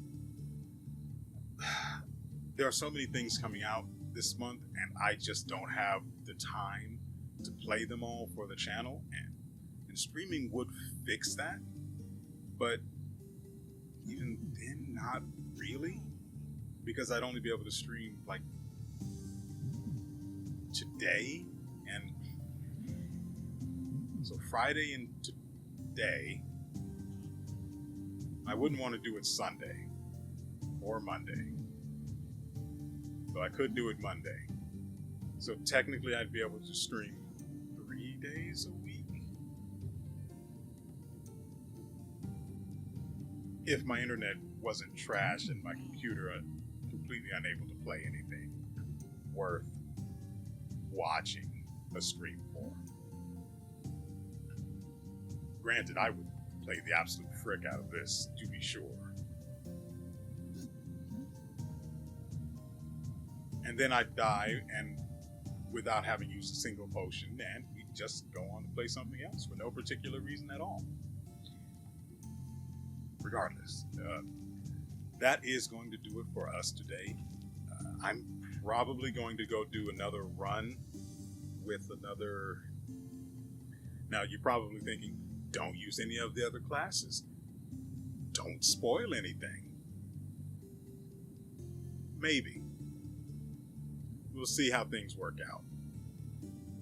But I need to go do that other run and unlock the weapon masteries. I have to have them because of what I expect them to become or do.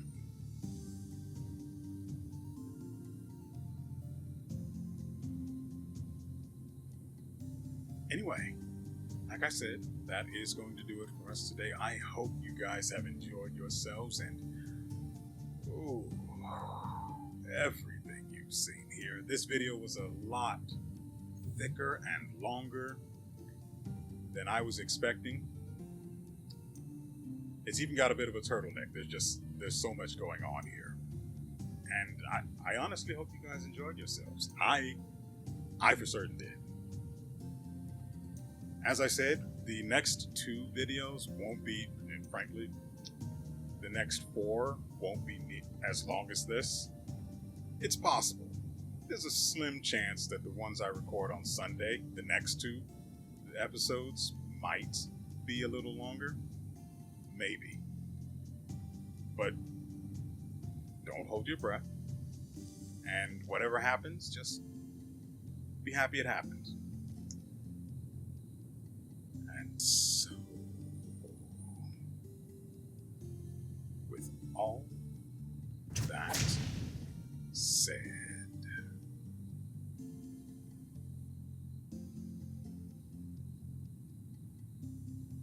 see, he's trying to summon things, but instead it just looks like he's jerking his merkin. We will see you